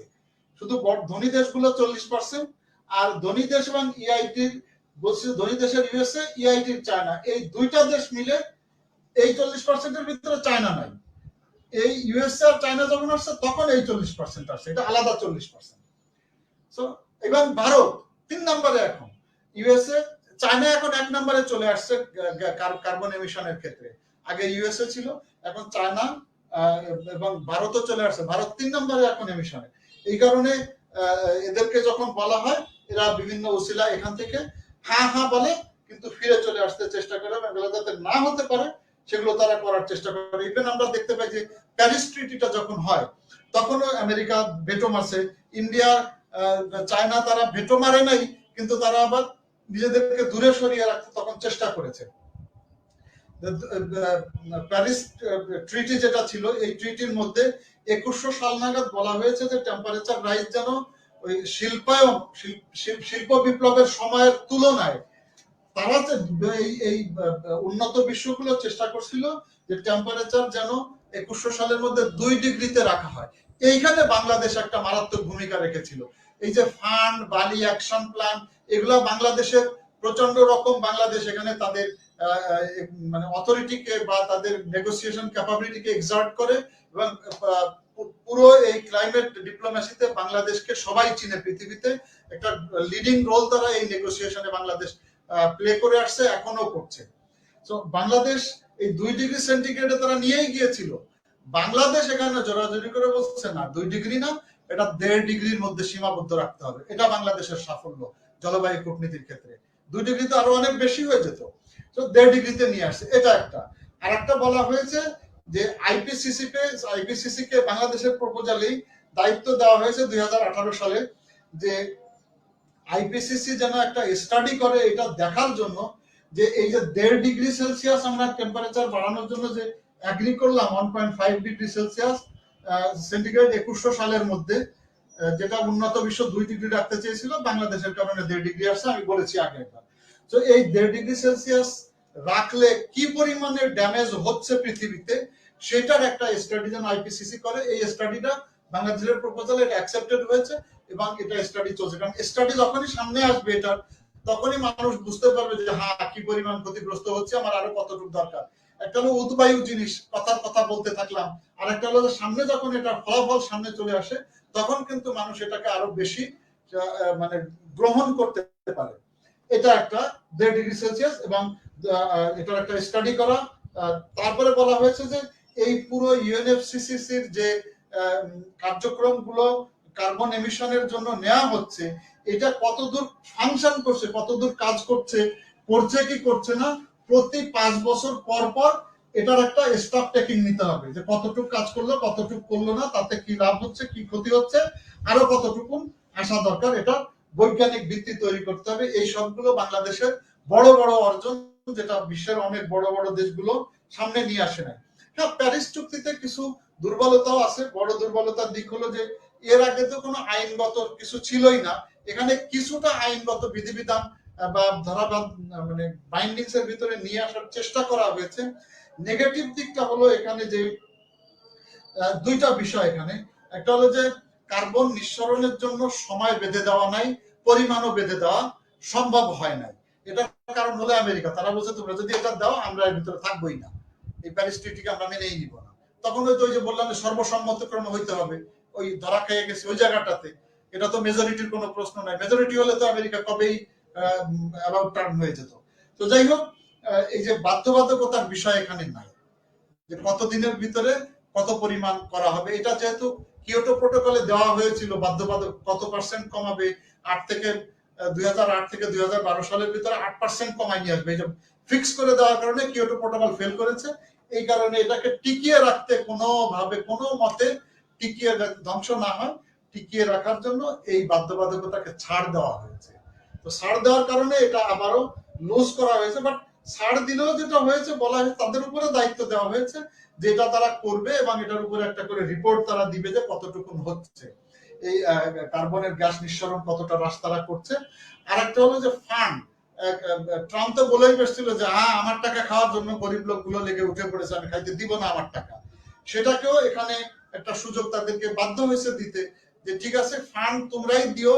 ফান্ড আগে বেঁধে দেওয়া হচ্ছিল একটা ম্যাথমেটিক্যাল ক্যালকুলেশনের ব্যাপারে, ওরা বলে বাধা টাধা মানি না, আমি হিসাব করে দেখবো তোমার কত টাকা দিব সেটাই।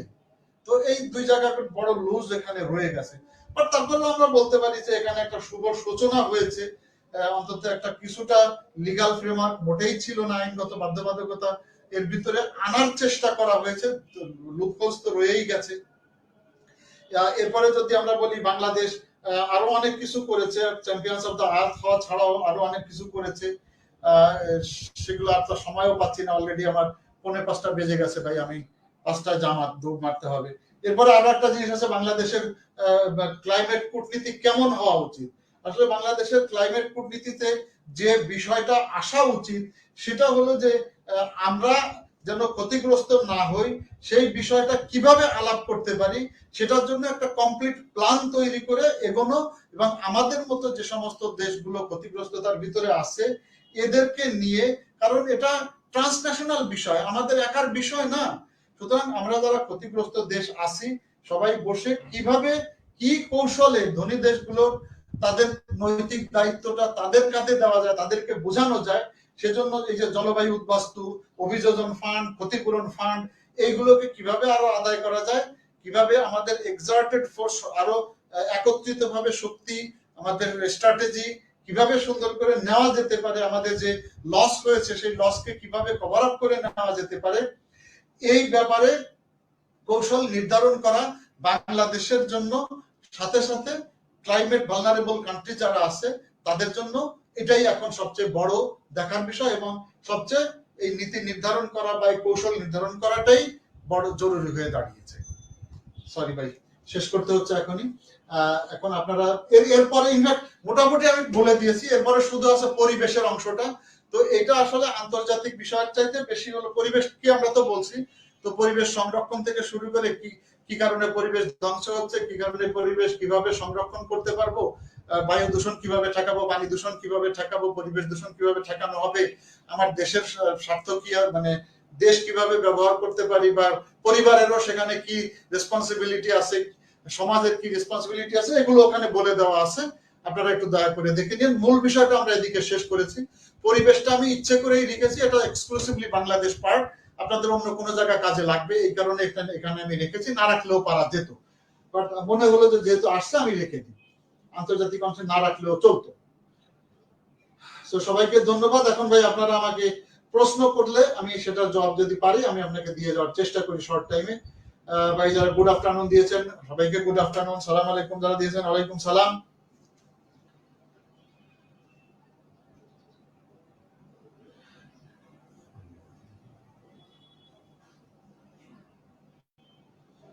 আচ্ছা, প্রশ্নগুলো আমি কিছু পেয়েছি যে ক্লাইমেট চেঞ্জ বা গ্লোবাল ওয়ার্নিং না ভাই, ওয়ার্নিং কে লিখেছেন বা নামটা দেখতে, গ্লোবাল ওয়ার্নিং না, এটা ওয়ার্মিং, উষ্ণায়ন।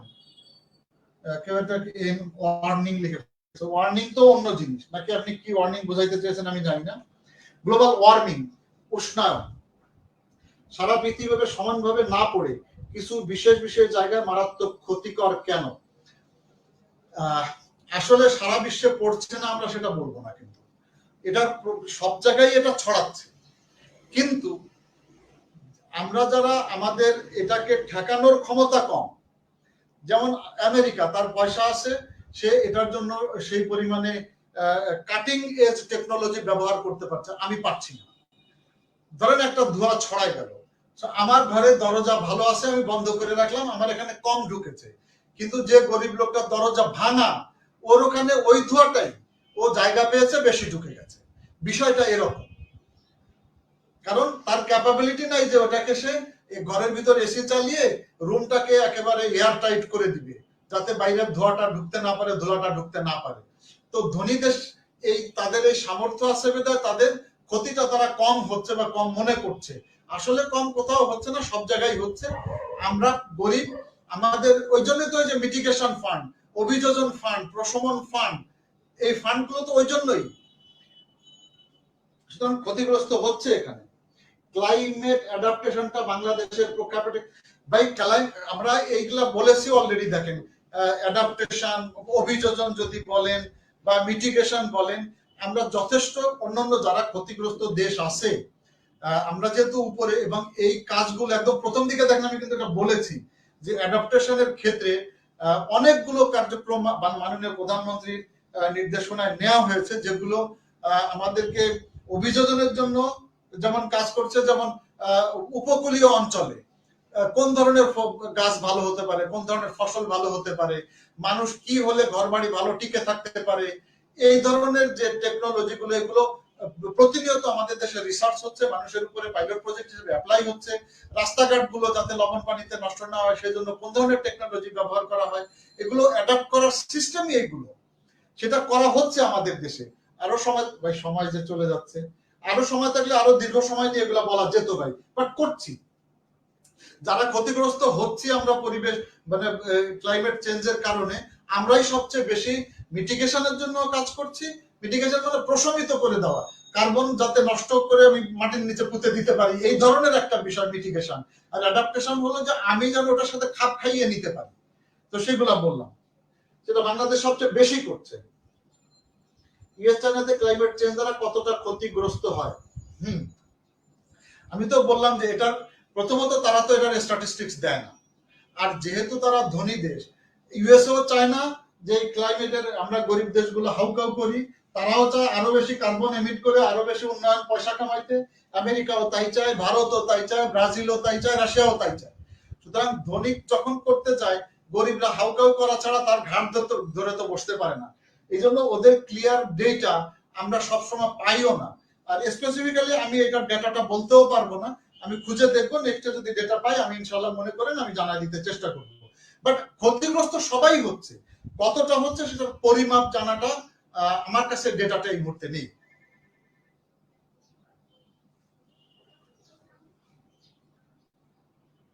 এই 4:50 বাজে, আর তো সময় দিতে পারছি না, 5টায় নামাজের জামাত, প্রায় 2 ঘন্টা হয়ে গেল। তো সবাই ভালো থাকবেন, ইনশাআল্লাহ সামনের মাসে আবার দেখা হবে। এই মাসে আপনাদের সাথে তো আর ক্লাস নেই। আর আমি এখনই শীটটা আমি জাভেদ সাহেবকে দিয়ে দিচ্ছি, যাতে করে আপনাদেরকে আপলোড করে দিতে পারে, আপনারা শীটটা পেয়ে যেতে পারেন। তো সবাই ভালো থাকবেন ভাই, আর নেক্সট মান্থে আবার যখন ক্লাস হয় ইনশাআল্লাহ দেখা হবে। আসসালামু আলাইকুম, শুভ বিকেল সবাইকে।